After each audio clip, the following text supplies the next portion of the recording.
네, 시청자 여러분 안녕하십니까? 파이널샷 진행을 맡은 최효은, 신민영입니다. 네, 오늘 한국 증시 양시장이 일제 강세 탄력을 받아가고 있습니다.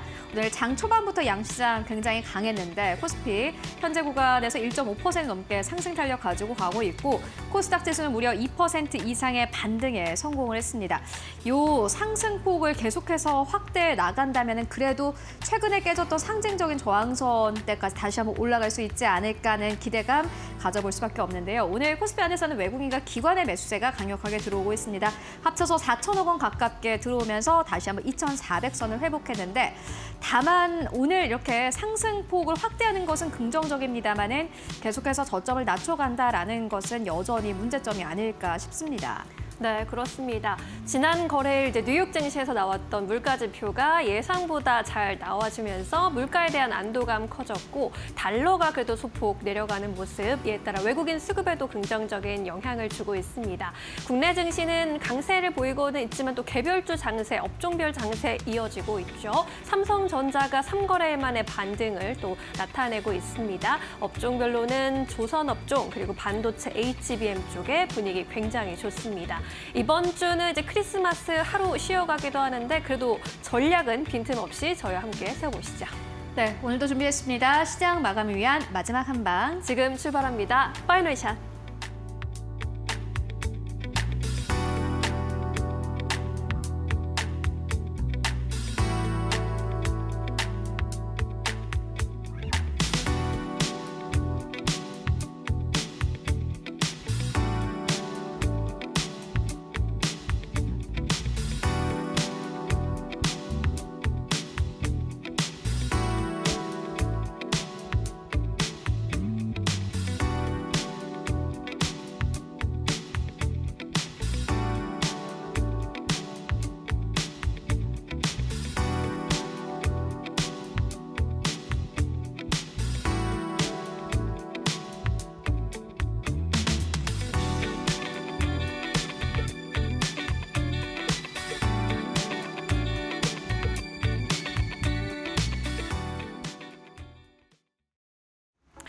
네, 오늘 양시장이 반등에 성공을 했습니다. 반등에 성공했다고 웃어야 할지 아니면 여전히 2,400선에 머물고 있어서 울어야 할지 잘 모르겠습니다. 시장 워낙 어렵습니다. 사실 지수만 봤을 때는 지수 플레이하기에는 가장 좋은 구간이 아닐까 하는 생각도 드는데요. 2,400선 밑으로 내려올 때는 매수를 하고 또 2,400선 위로 올라오면 금방 매도를 하는 이러한 좀 전략이 사실은 잘 맞아떨어지는 시장이긴 한데 그런데 장기적으로 봤을 때는 잘 모르겠습니다. 앞으로 시장 어떻게 봐야 할까요? 좀 최근간의 외국인들의 수급을 좀 확인해보고 가도록 하겠습니다. 오늘 여러분들 삼성전자, SK하이닉스가 미국으로부터 반도체 보조금을 받아서 상승에 성공했다라는 이 제목의 기사들 많이 보셨을 것 같습니다. 그런데 반도체는 사실 반등에 성공하지 않았습니다. 최근에 주가 많이 내린 거 생각해보면 1% 오른다고 해서 반등에 성공했다라고 표현할 수 있을까요? 전혀 아닙니다. 특히나 외국인들의 수급이 계속해서 빠져나가고 있습니다. 물론 SK하이닉스 쪽으로는 외국인 매수가 들어오는 것은 굉장히 긍정적입니다. 삼성전자와 SK하이닉스가 가진 경쟁력의 차이가 이제 수급에서 나타나고 있기 때문입니다. 특히나 삼성전자 쪽으로의 매도폭이 꽤나 거센 것을 1년이 지나 보니 잘 알 수 있었습니다. 1년간의 흐름을 봤을 때 외국인들의 매도폭이 어마어마했습니다. 사실 상반기까지는 외국인들이 20조 원 가깝게 매수를 하다가 하반기 들어서 매도로 전환을 했고 12월까지 외국인들이 약 21조 원가량을 매도한 것으로 나타났습니다. 그런데 특이점이 있었습니다. 보시다시피 최근에 코스피 지수 보시다시피 뚝 떨어졌고요. 외국인들이 가지고 있는 삼성전자의 비율도 뚝 떨어지는 것을 확인하실 수 있습니다. 그런데 이 초록색 차트가 삼성전자를 제외한 순매수 차트인데 생각보다 괜찮았습니다. 삼성전자를 제외하고는 코스피에서 가지고 있는 주식을 크게 덜어내지 않았다라는 것을 확인할 수 있습니다. 2024년 초부터 오히려 비교를 해보면요. 이때가 2024년 1월입니다. 이때랑 비교를 해보면은 보시다시피 외국인들이 오히려 코스피 안에서 주식의 비중을 늘려가고 있다라는 것을 초록색 차트를 통해서 확인하실 수 있습니다. 코스피 한국 시장을 판 게 아니라 외국인들은 삼성전자를 판 겁니다. 워낙 많은 노이즈가 나오고 있습니다. 지난 주말 사이에 HBM의 2024년 통과는 완전히 어려울 것이고 25년 통과도 힘들 수도 있다라는 제목의 외신 기사가 또 나오기도 했습니다. 그렇기 때문일까요? 삼성전자에 대해서는 매도폭이 꽤나 강했지만은 삼성전자를 제외하면은 오히려 코스피 안에서 11조 원 넘게 순매수한 것으로 나타났습니다.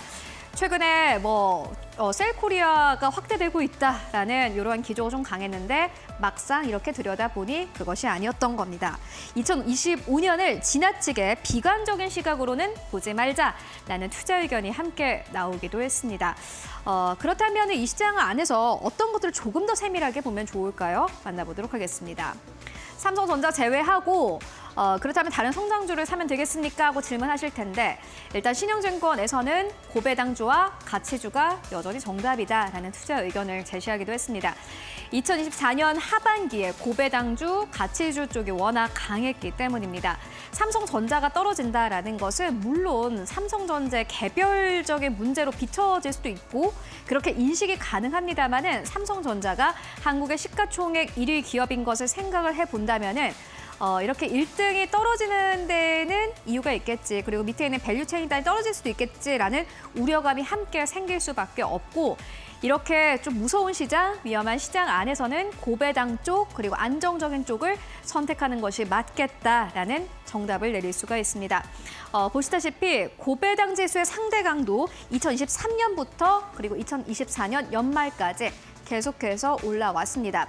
시장 계속해서 흔들렸지만은 그럼에도 고배당주 쪽은 그래도 괜찮았다라는 것을 이 지수를 통해서 아실 수 있습니다. 물론 최근에 좀 정치적인 리스크가 부각되면서 밸류업에 대한 기대감이 좀 낮아질 수 있지 않겠느냐라고 질문하실 수도 있겠지만요. 신영증권 측에서는 이렇게 이야기를 했습니다. 밸류업 기대감이 퇴색하긴 했지만은 지금 와서 이 정책을 없던 일로 하기에는 굉장히 어렵다라는 명쾌한 대답을 냈습니다. 맞습니다.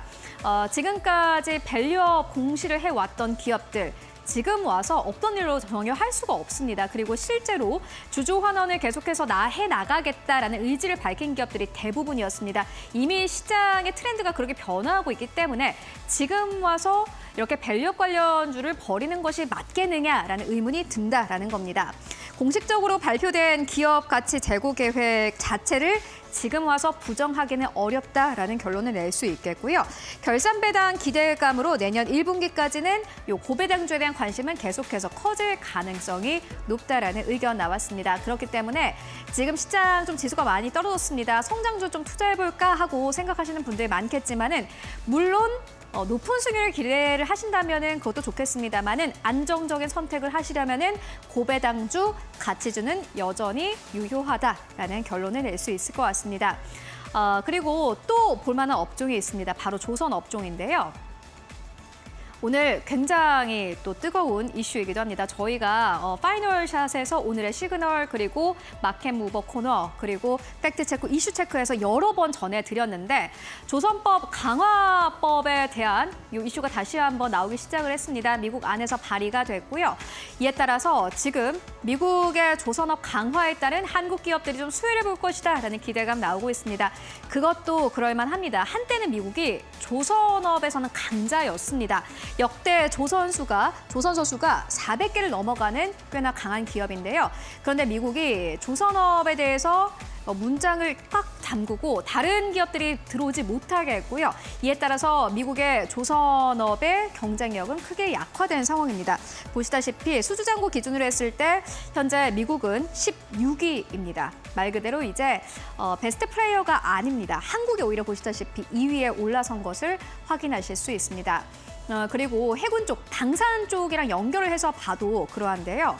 조선업 강화법이 이렇게 최근 시장에서 좀 주목을 받고 있는 것은요. 결국에는 미국이 중국에게는 지지 않을 것이기 때문입니다. 아마 엄청나게 좀 부양을 할 의지가 지금 보여주고 있는데 세계 해군력 순위를 봤을 때 1위는 미국이고 2위는 중국입니다. 이렇게만 봤을 때는 그래도 뭐 해운 쪽이 괜찮나 생각하실 수도 있겠지만요. 미국이 가지고 있는 것은 비행기입니다. 항공모함에서 미국의 갭이 크기 때문에 중국을 이긴 것이지 사실 조선 쪽을 생각해 본다면 미국은 지금 중국으로부터 미국부터 많이 뒤처져 있습니다. 특히나 중국이 10년 이내에 순양함, 구축함 그리고 호위함에서 미국을 앞지를 가능성이 꽤나 커졌습니다. 그렇기 때문에 사실 미국은 지금 발등에 불이 떨어진 겁니다. 한국과 당연히 손을 잡을 수밖에 없겠죠. 어떤 기업을 주목하면 좋을까요? 이어서 만나보도록 하겠습니다. 신영증권은 투자 전략 리포트를 내면서 조선업을 꼭 집어서 이야기를 했습니다. 전체 시장 전략을 이야기하는데 이렇게 뚜렷한 업종에 대한 이야기가 나왔던 것도 참 오랜만인 것 같은데요. 조선업종은 새로운 모멘텀이 생길 가능성이 높다라는 투자 의견을 제시를 했고요. 백악관 내 해양안보 보좌관직을 신설한 것만 봐도 지금 미국이 얼마나 조선업 안에서 크게 좀 급한 상황인지를 알 수 있다라는 의견을 제시하기도 했고 한국투자증권도 마찬가지입니다. 조선업에 대해서 비중 확대 의견을 그대로 유지하겠다라고 이야기를 했고요. 십스법안에 대한 요 투자 의견을 따로 내기도 했습니다. 탑픽은 한화오션이다라는 의견을 제시를 했는데 두 가지 포인트가 있었습니다. 한화오션은 최근에 필리조선소를 인수를 했는데 캐펙스 투자를 눈여겨봐야 된다라는 게 첫 번째였고요. 두 번째는요. 보시다시피 HT 한국조선해양입니다. 한화오션은 미국에 있는 필리조선소를 인수를 했는데 HT 한국조선해양도 역시나 마찬가지로 조선소 인수를 현재 물색을 하고 있기 때문에 이 이슈가 나오게 된다면 주가 크게 탄력을 받을 것이다라는 기대감 나오고 있습니다. 몇몇 증권사에서는 오히려 한화오션보다도 HT 한국조선해양을 탑픽으로 꼽는 그러한 증권사도 있었습니다. 2025년의 주인공이 되지 않을까 하는 기대감까지 나오고 있습니다. 앞으로 주가 흐름 함께 따라가 보시면 좋을 것 같습니다.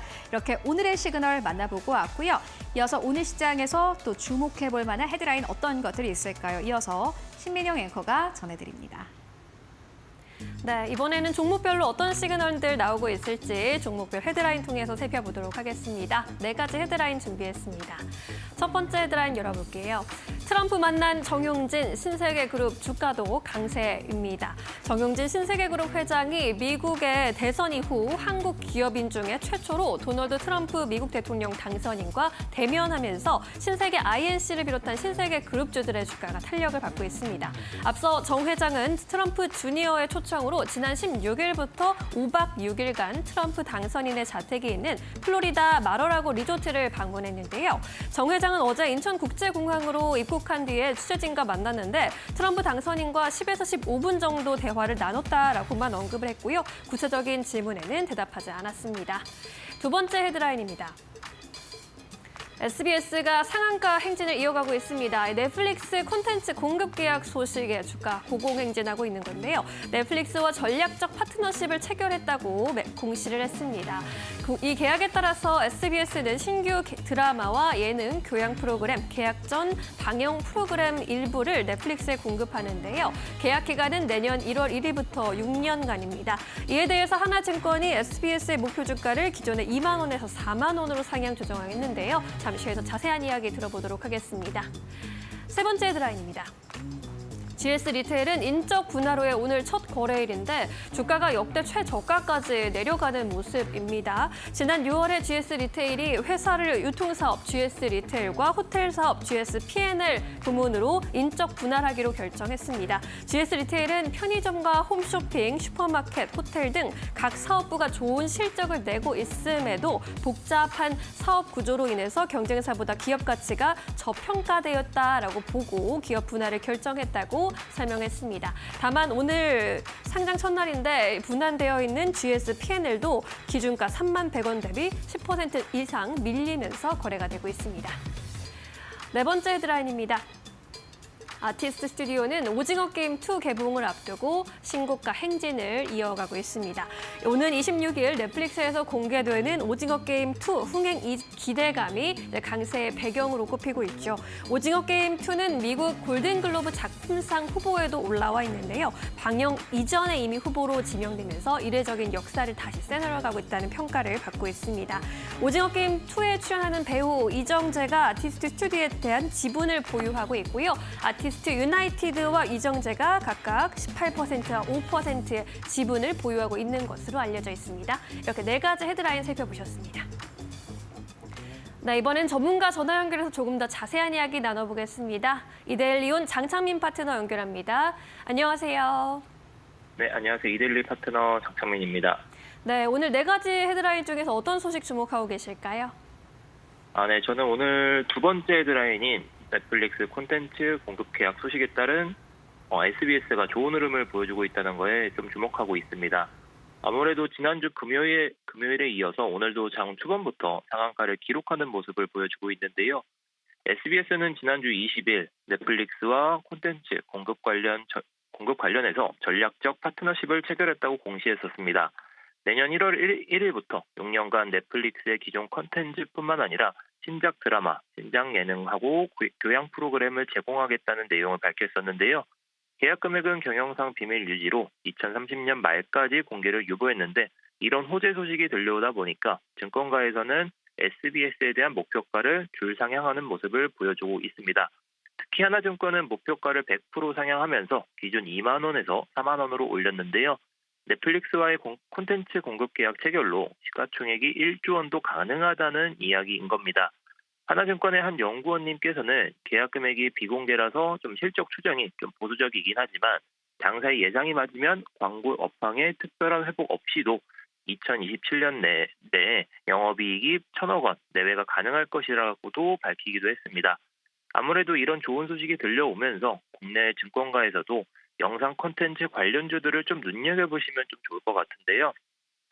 아무래도 관련주들이 상당히 많은데 제가 봤을 때는 A스토리가 좀 장기적인 관점에서도 괜찮은 종목이라 좀 생각하고 있습니다.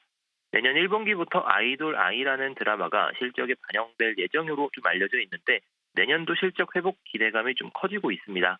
대기 중인 작품들이 편성이 확정되고 우영우와 유괴의 날 이런 드라마들의 리메이크 판권 수익이 2025년 실적에 반영될 가능성이 높은데 내년도 영업이익이 흑자 전환을 좀 기록할 것이다라는 좀 기대치가 있어서 장기적인 관점으로도 A스토리를 좀 눈여겨보시면 좋을 것 같습니다.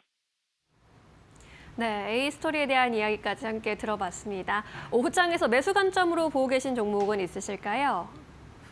네, 오늘 시장에서 일단 영상 콘텐츠가 좀 강하긴 한데 제가 봤을 때는 마음 AI라고 해서 인공지능 관련주를 좀 말씀드려볼까 합니다.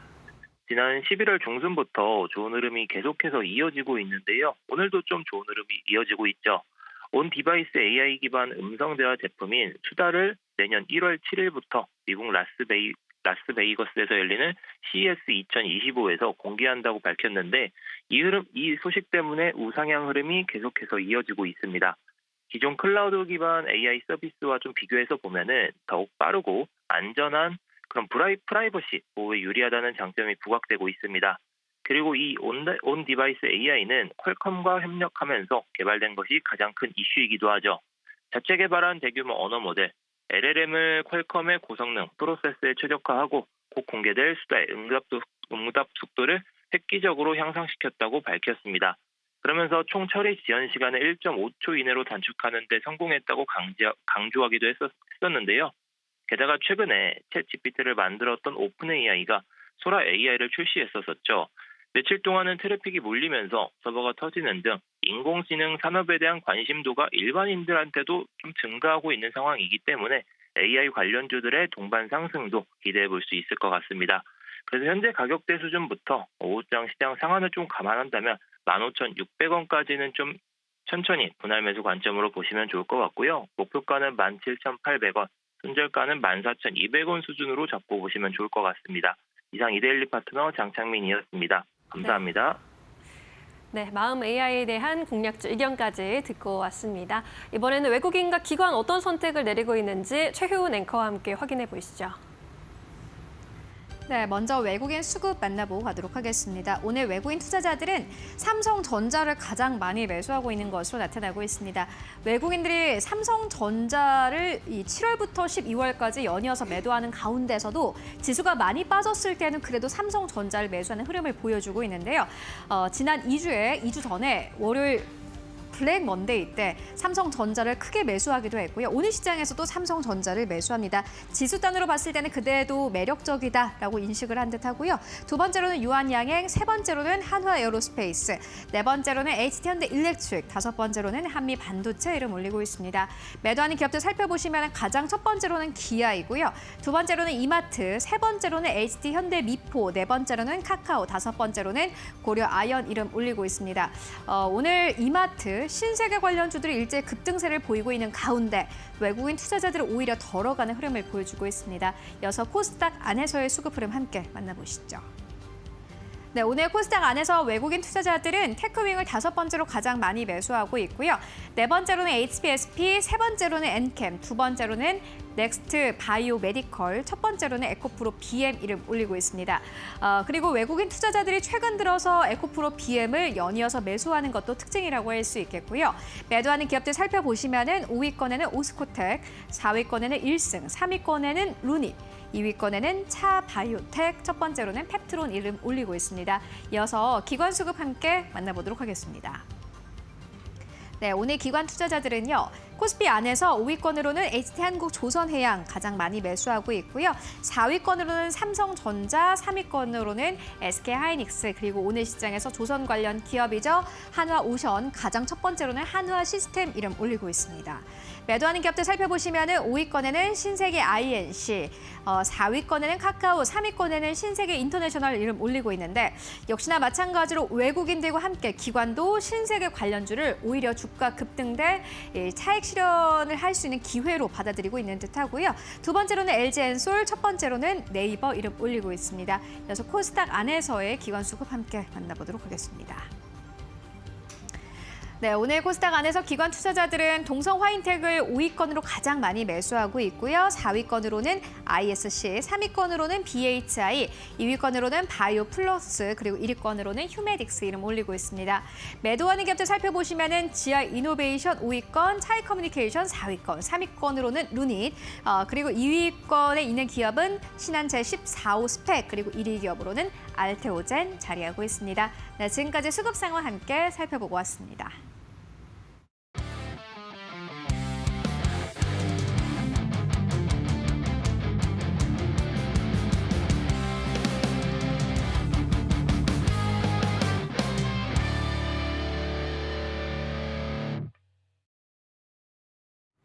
네, 이재선 파트너와 함께 꾸며가는 말로 홈런 시간으로 이어가겠습니다. 답답한 시장 속에서도 가슴 뻥 뚫어줄 말로 홈런 같은 종목들 만나보시죠. 파트너님 안녕하세요. 네, 안녕하세요. 네, 전거래일에 물가지표가 괜찮게 나왔습니다. 이에 따라서 이제 인플레 둔화의 희망을 좀 줬는데 이에 안도하면서 달러도 좀 소폭 내려왔고 오늘 우리 증시 분위기도 나쁘지 않은 것 같습니다. 시장 판세 어떻게 읽고 계실까요? 네, 방금 말씀하신 그대로인 것 같아요. 지난주에 우리가 후반에 좀 어려움을 겪었던 이유가 뭐 FOMC 이후에 또 매파적으로 이제 연준위원들이 변하면서 그래도 내년에 1분기에는 건너뛰더라도 분기별로 한 번씩 3회 정도는 금리 인하를 하지 않겠느냐라고 예상을 했었는데 생각보다 더 매파적으로 나와서 2번이나 하겠다라고 해서 우리 시장 그리고 글로벌 시장이 전체적으로 좀 어려움을 겪었습니다. 뭐 다우지수도 뭐 당일날 뭐 2%씩 그리고 나스닥도 2%대로 이제 밀릴 정도로 강한 하락이 나왔었는데요. 그리고 나서 미증시는 조금은 안정을 찾았죠. 우리도 마찬가지인 것 같습니다. 이 금리 인하를 좀 이제 매파적으로 이제 바뀌면서 2번만 하겠다라고 얘기한 이유가 내년에도 아직까지 뭐 인플레이션 목표치인 2%는 잡히지 않는다. 그리고 내후년엔 조금 위기감이 있지 않느냐. 혹시 조금 더 올라갈지도 모르겠다라는 지표들이 계속 잡히면서 연준위원들이 점점 매파적으로 변하게 된 것인데요. 이 부분에서 이제 PCE 지수가 이제 또 뭐 잘 잡히면서 그래도 이제 물가에 대한 이런 뭐 기대감 같은 경우가 그래도 조금 다행이다라고 보시면 될 것 같아요. 그래서 뭐 전년 동기 대비해서 뭐 2.4% 증가라고 하는데 0.1%씩 뭐 전월 대비해서도 마찬가지고요. 조금씩 낮게 나왔다라는 측면에서 인플레이션 우려감을 살짝은 덜어낼 수 있다. 이 정도로 생각하시면 될 것 같습니다.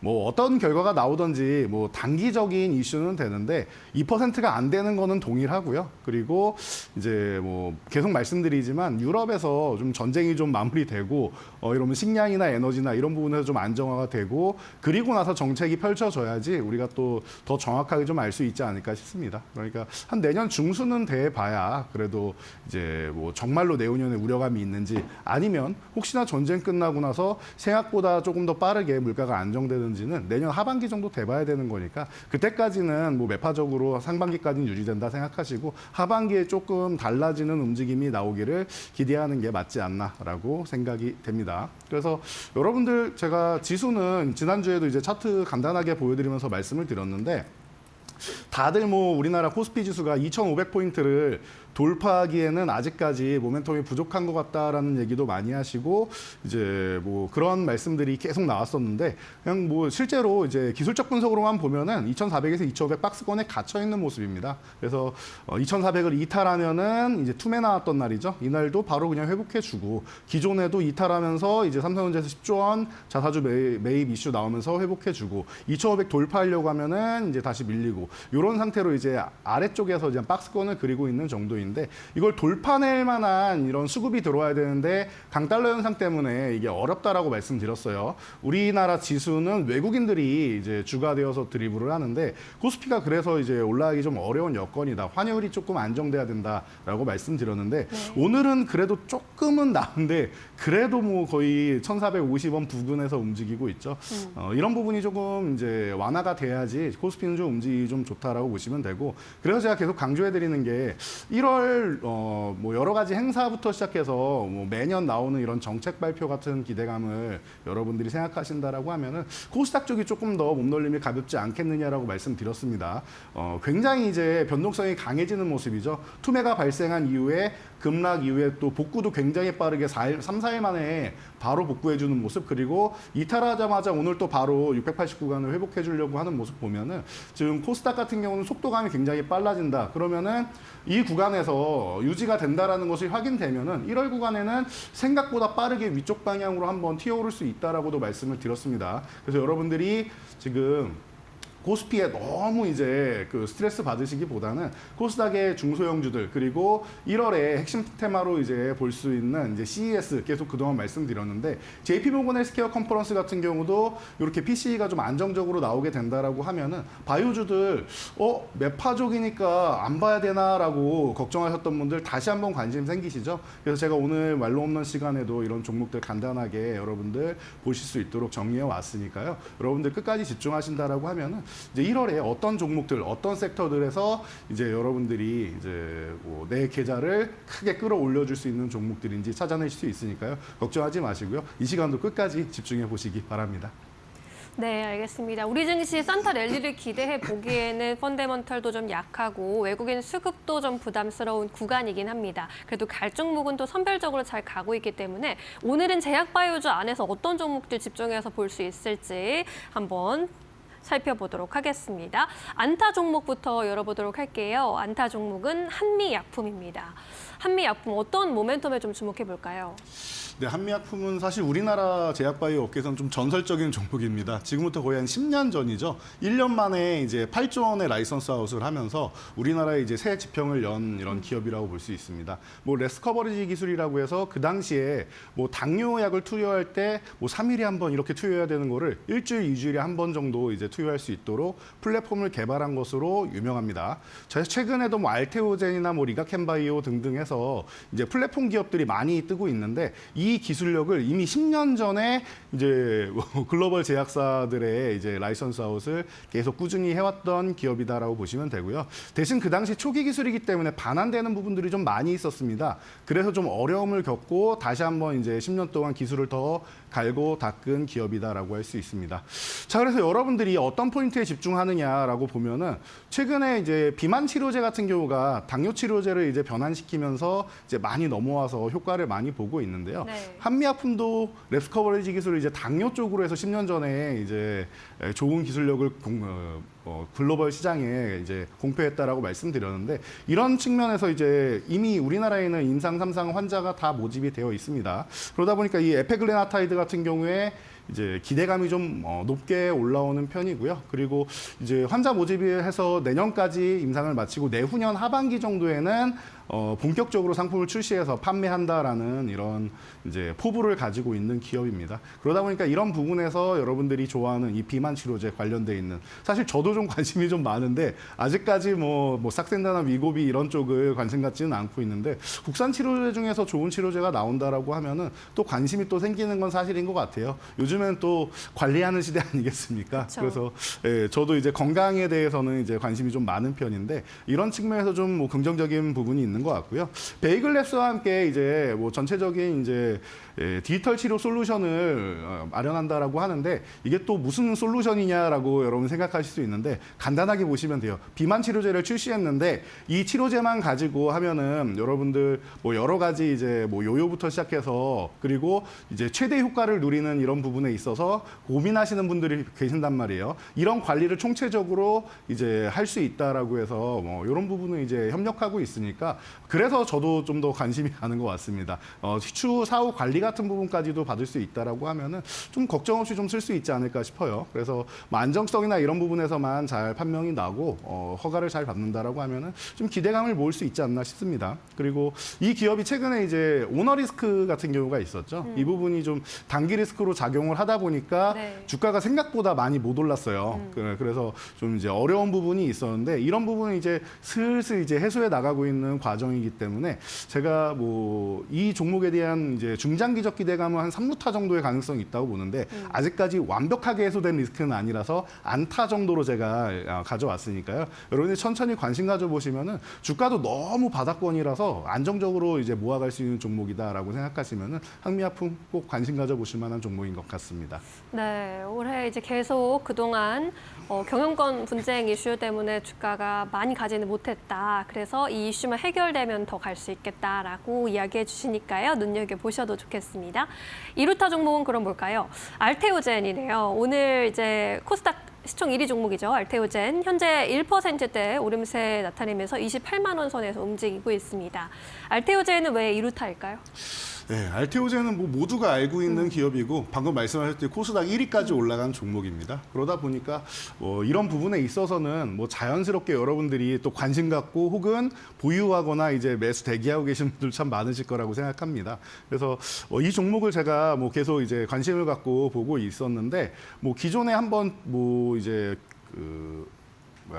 그 특허권 때문에 한번 급락이 나왔던 경우가 있었죠. 그날도 제가 아침 오전장에 나와가지고 설명을 드렸는데 단기 리스크 정도로 작용될 가능성이 높다라고도 말씀을 드렸습니다. 그래서 할로자임 특허 분쟁 같은 경우에 굉장히 뭐 자신감을 표출하고 있고 그리고 이게 실제로 그렇습니다. 지금 알테오젠이 지금 뭐 ALT-B4 이 플랫폼을 가지고 7조 원 이상의 이제 라이선스 아웃을 했고 키트루다하고도 지금 이제 계약을 해가지고 이 키트루다 같은 경우가 연 매출이 34조 원이나 되는 글로벌 이제 면역 항암제 시장의 1위 기업입니다. 그러다 보니까 이 키트루다 같은 경우에 대해서 괜히 잘못해서 문제를 삼았다라고 하면은 이 뭐 머크사하고도 그렇고 전체적인 글로벌 빅파마하고도 싸워야 되는 이런 상황이 벌어집니다. 그래서 사실은 뭐 이런 특허 소송이나 이런 부분이 쉽지는 않을 거예요. 할로자인 입장에서도. 그래서 이제 알테오젠에서도 이제 든든한 백이 있다라고 생각해서 좀 이제 본인들이 자신감을 많이 표출을 하고 있는데 그런 측면에서 본다라고 하면은 굉장히 든든한 백도 있고 그리고 이제 키트루다 하나만으로도 지금 1조 4천억의 마일스톤 그리고 로열티만 가지고도 이제 연 뭐 1조 원 정도는 이제 매출을 가져올 수 있다라는 얘기가 지금 나오고 있는데 뭐 아직까지는 전망일 뿐이지만 충분히 뭐 기대감을 가질 수 있는 이런 뭐 약품이다라고 생각하면은 여러분들이 뭐 관심 갖고 지켜보고 이 종목이 괜히 코스닥 시총 1위까지 올라간 게 아니다라는 정도는 모두가 이제 공감하실 거라고 생각합니다. 그래서 지금 타이밍이 괜찮겠느냐라고 보면은 저는 뭐 어렵지는 않은 구간이라고 생각해요. 그래서 지금 5년 내에 뭐 라이선스 아웃 같은 경우도 이제 2배 이상으로 목표를 하고 있다라고 하고 지금 주가 같은 경우도 제가 계속 말씀드린 28만 원 부분 같은 경우에는 관심을 충분히 가져봐도 될 만한 구간인 것 같아요. 30만 원 아래는 좋은 구간인데 특히나 28만 원 구간만 가면 제가 항상 군침을 흘린다라는 이런 표현까지도 쓰면서 말씀을 드리는데 뭐 천천히 모아갈 만한 종목인 것 같습니다. 아직 이제 이 하락세를 떨쳐내는 양봉이 나오지 않아서 불안감을 가지실 수 있고 그동안 너무 많이 올라와서 이 종목이 좀 쉬는 타이밍이 필요했는데 이런 특허 소송이나 이런 부분으로 인해서 이제 쉬는 구간을 좀 단기적으로 만들지 않았나 싶어요. 그래서 기술적으로는 저는 이제 30만 원 중반대 정도는 어렵지 않게 올라갈 거라고 생각해요. 그래서 기본적으로 기술적 반등만 나와도 한 36만 원 전후 구간은 어렵지 않을 거다라고 보고 있고 만약에 조금 더 이제 강세로 올라가서 40만 원대 간다라고 하면 정고점 넘어가는지까지 체크하시면서 추세를 다시 만들 만드는지 아니면은 기존 고점 부근에서 박스권 만드는지 이 정도만 체크하시면은 제가 볼 때는 걱정이 없는 기업이 아닌가 싶습니다. 코스닥 시총 1위의 알테오젠 여러분들이 좀 믿고 가셔도 되지 않을까 싶습니다. 네, 알테오젠 걱정 없이 모아가셔도 좋은 기업이다라고 정리해 주시네요. 알겠습니다. 이제 더 멀리 갈 수 있는 3루타 종목으로 넘어가 보겠습니다. 삼성 바이오로직스 꼽아주셨어요. 이제 증권사에서는 사실 110만 원, 120만 원까지 목표 주가 높여놨었는데 네. 최근에 좀 주춤했습니다. 네. 내년에 그만큼 또 갈 수 있을지 많은 분들이 궁금해하실 듯하네요. 네, 이 부분에 대해서 다들 궁금해하시고 최근에 생물보안법이 올해 통과가 안 됐잖아요. 그러니까요. 그러다 보니까 좀 걱정하시는 분이 계실 텐데 올해 안 된 거지 통과를 아예 안 시키겠다는 건 또 아니니까 여러분들이 그런 부분에 대해서 잘 생각해 보시면 될 것 같고요. 그리고 방금 굉장히 좋은 말씀해 주셨는데 제 생각과 동일합니다. 내년을 봤을 때 좋겠느냐, 증권사 목표치 가겠느냐라고 보면은 전 내년, 내후년 뭐 꾸준하게 성장을 해서 전 이 기업이 앞자리가 이제 뭐 단위가 하나 이제 코앞이 바뀌는 순간에서 무너져 내렸죠. 바뀌는 건 당연하고 숫자도 바뀌지 않을까라고 생각되는 기업이에요. 그래서 뭐 여러분들 그런 부분에 대해서는 저는 전혀 의심을 해본 적이 단 한 번도 없다. 미국에서 중국을 계속 견제를 하는데 우시바이오의 최대 이제 뭐 반사수혜를 입는 기업이 이 뭐 삼성바이오로직스다라는 걸 생각하시면은 여러분들이 그런 부분에 대해서는 내년에 다시 한 번 더 가기 위해서 최근에 조정을 한번 받지 않았느냐. 요 정도까지 여러분들이 보시면 될 것 같아요. 그래서 최근에 뭐 ADC 플랫폼 같은 경우가 요즘에 좀 유행을 하는데 전용 공장을 또 이제 완공을 지어서 이제 가동을 한다라는 거. 이런 부분을 여러분이 생각하시면 될 것 같아요. 이번 달 안에 완공한다라고 하니까 잘 보시면 될 것 같고 4공장 이후에 그럼 또 언제 공장을 증설하냐 생각하실 텐데 2032년까지 4개의 공장을 또 추가적으로 뭐 증설한다라고 해요. 그래서 이제 글로벌 CDMO 업체 쪽에서는 이제 1위를 굳고이 뭐 굳히겠다라는 이런 강력한 의지를 보이고 있습니다. 뭐 투자금도 7조 5천억이나 뭐 들어간다라고 하니까 이런 공장 증설에 수혜받는 부분 이런 부분을 여러분들이 계속 이제 관심 가져 보시면서 가시면은 걱정할 거 없고요. 올해 매출도 뭐 4조 원 넘는데 이 4조 원 어차피 지나가는 자리라고 저는 생각합니다. 그냥 지나가는 과정이고 추후에 뭐 이것도 이제 앞에 뭐 단위가 하나 더 붙을 정도로 굉장히 좀 기대감이 높은 이런 구간이니까 뭐 저는 그렇습니다. 이 삼성바이오로직스 같은 경우는 가장 뭐 편안한 종목이 아니겠느냐. 꾸준하게 실적이 올라오는 것도 확인되고 공장도 증설하고 새로운 플랫폼에 대한 대안도 제시하고 미국에서도 밀어준다. 나쁠 게 전혀 없는 기업이 아닌가 싶습니다. 그래서 좀 든든한 종목이니까 여러분들 이제 대형주 좋아하시는 분들 같은 경우에는 삼성바이오로직스가 뭐 가장 안전한 이런 종목 중에 하나가 아니겠느냐라고 보고 있으니까 삼성그룹에서 밀어주는 종목이다라는 거 여러분들이 다시 한번 생각하시고 보시면은 뭐 삼루타 종목 제가 호타중족이라고 말씀드리는데 무겁지 않느냐라고 생각할 수 있는데 그래도 분야가 이제 바이오 쪽이다 보니까 이런 부분에서는 또 멋지게 또 움직이고 올해 같은 경우도 보여주지 않았습니까? 그런 부분 내년까지도 꾸준히 이어갈 테니까 걱정할 필요 없다라고 한마디로 일축해서 말씀드리도록 하겠습니다. 네, 아직 생물보안법 수혜 이슈는 살아있고 또 공장 추가 증설 등 여러 가지 모멘텀이 있기 때문에 내년 보고 계속 믿고 가도 좋겠다라는 의견으로 정리해 보겠습니다. 그렇다면 만룸론에 도전할 오늘의 종목, 하이라이트 종목으로 살펴보겠습니다. 삼바도 나왔고 알테오젠도 나왔고 어떤 종목일까요? 네, 저는 HLB를 선택을 했습니다. 왜요? 이제 때가 되지 않느냐. 너무 오래 기다린 것 같아요. 네. 이 기업에 대해서 우리가 뭐 위암 3차 치료제 단독요법 때부터 해서 기다렸었는데 사실 우리가 기대한 만큼 뭐 결과가 나오지는 않았죠. 그래서 5년이라는 세월을 더 기다려서 지금 이제 위암 3차 치료제는 아직까지 FDA 허가 신청을 안 했습니다. 그리고 이제 간암 1차 치료제 쪽으로 해서 이제 허가를 기다리고 있는 입장인데 최근에 보면은 조금 더 이제 뭐 공장 심사나 이런 부분이 다 빨라지고 있다 보니까 내년 4월에 되는 거 아니야라고 했는데 2월에도 가능성이 있다라는 얘기가 나오고 있어요. 그래서 여러분들이 그렇다라고 하면은 이제 슬슬 관심을 가져봐야 1월부터 해서 또 이슈가 계속 나오고 뭐 기대감 있는 말들 그리고 FDA랑 이제 발언들이 계속 나올 거기 때문에 네. 지금부터 좀 모아가야 되지 않나라는 생각을 하고 있습니다. 그래서 그동안 여러분들이 좀 오래 기다리셨고 기대와 실망과 뭐 여러 가지 이제 감정이 공존하실 텐데요. 이제 정말 때가 되지 않았나 싶습니다. 그리고 뭐 추후에 이제 따라오는 이제 난소암이나 유방암 같은 경우도 다른 적용증 같은 경우도 계속 좋은 결과가 나오고 완전간해 같은 경우가 계속 잡히고 있다 보니까 이런 부분에서도 이제 뭐 후속타까지도 기대할 수 있는 이런 부분이라서 여러분들이 뭐 HIV 같은 경우는 뭐 다들 공부 많이 하셔서 제가 이 정도 말씀드리는 거 다 알아들으실 거라고 생각합니다. 아직까지 공부가 좀 부족하다 하시는 분들은 제가 뭐 공부방이랑 또 방송 끝날 때마다 항상 여러분들 이제 공개 방송 열어드려서 교육해드리고 있으니까 오셔서 보시면 될 것 같고요.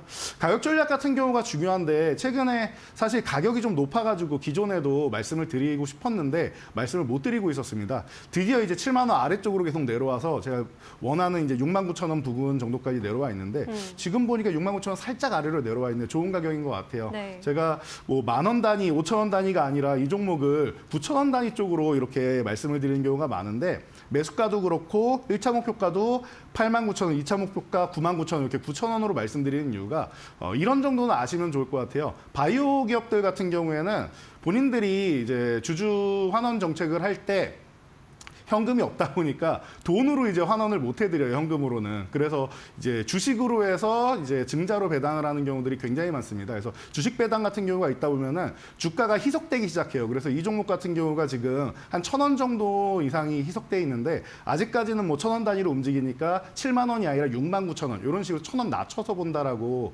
생각하시면은 내가 목표한 가격에서 1,000원 미달돼 가지고 매도 못 하거나 하는 일은 없을 거라고 봅니다. 그래서 여러분들이 1차 85,000원, 2차 99,000원 이렇게 목표가 삼으시고 리스크 관리는 64,000원 이탈하면 그래도 한번 정리했다가 다시 매수한다 정도로 보시면은 여러분들 깔끔하게 이 종목 보실 수 있을 것 같습니다.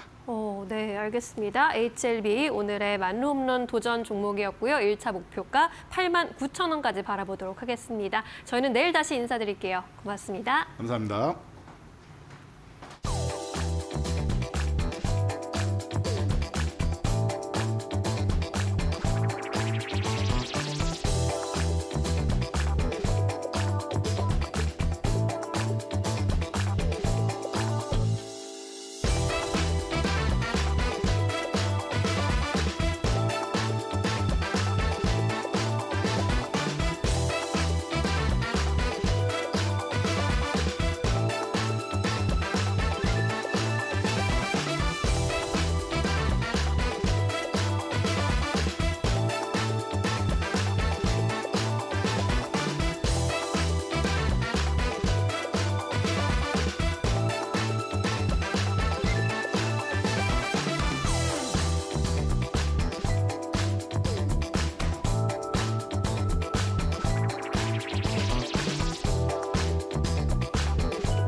네, 2024년 폐장일까지 얼마 남지 않았습니다. 이번 해 시장 좀 정리를 해보고요.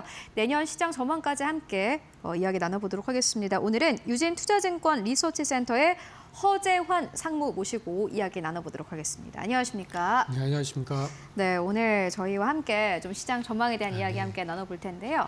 2025년 시장 전망 전체적으로 좀 어떻게 보십니까? 이 질문 자체가 너무 네. 러프하긴 한데 좋을까 나쁠까 이렇게 좀 이분법적으로 생각하기 좀 그렇고요. 전체적인 흐름 보셨을 때는 어떻게 보세요? 사실 이제 올해 워낙 안 좋았잖아요. 맞아요. 네. 그러니까 이게 뭐 안 좋은 것도 남들과 똑같이 안 좋으면 그러려니 하는데 뭐 미국 시장은 막 20% 이상씩 올라가는데 저희는 뭐 거의 연초 대비해서 거의 7, 8% 이상 빠졌고 이제 코스닥 같은 경우는 거의 20% 이상 빠지다 보니까 상대적인 어떤 박탈감이 굉장히 좀 큰 것 같습니다.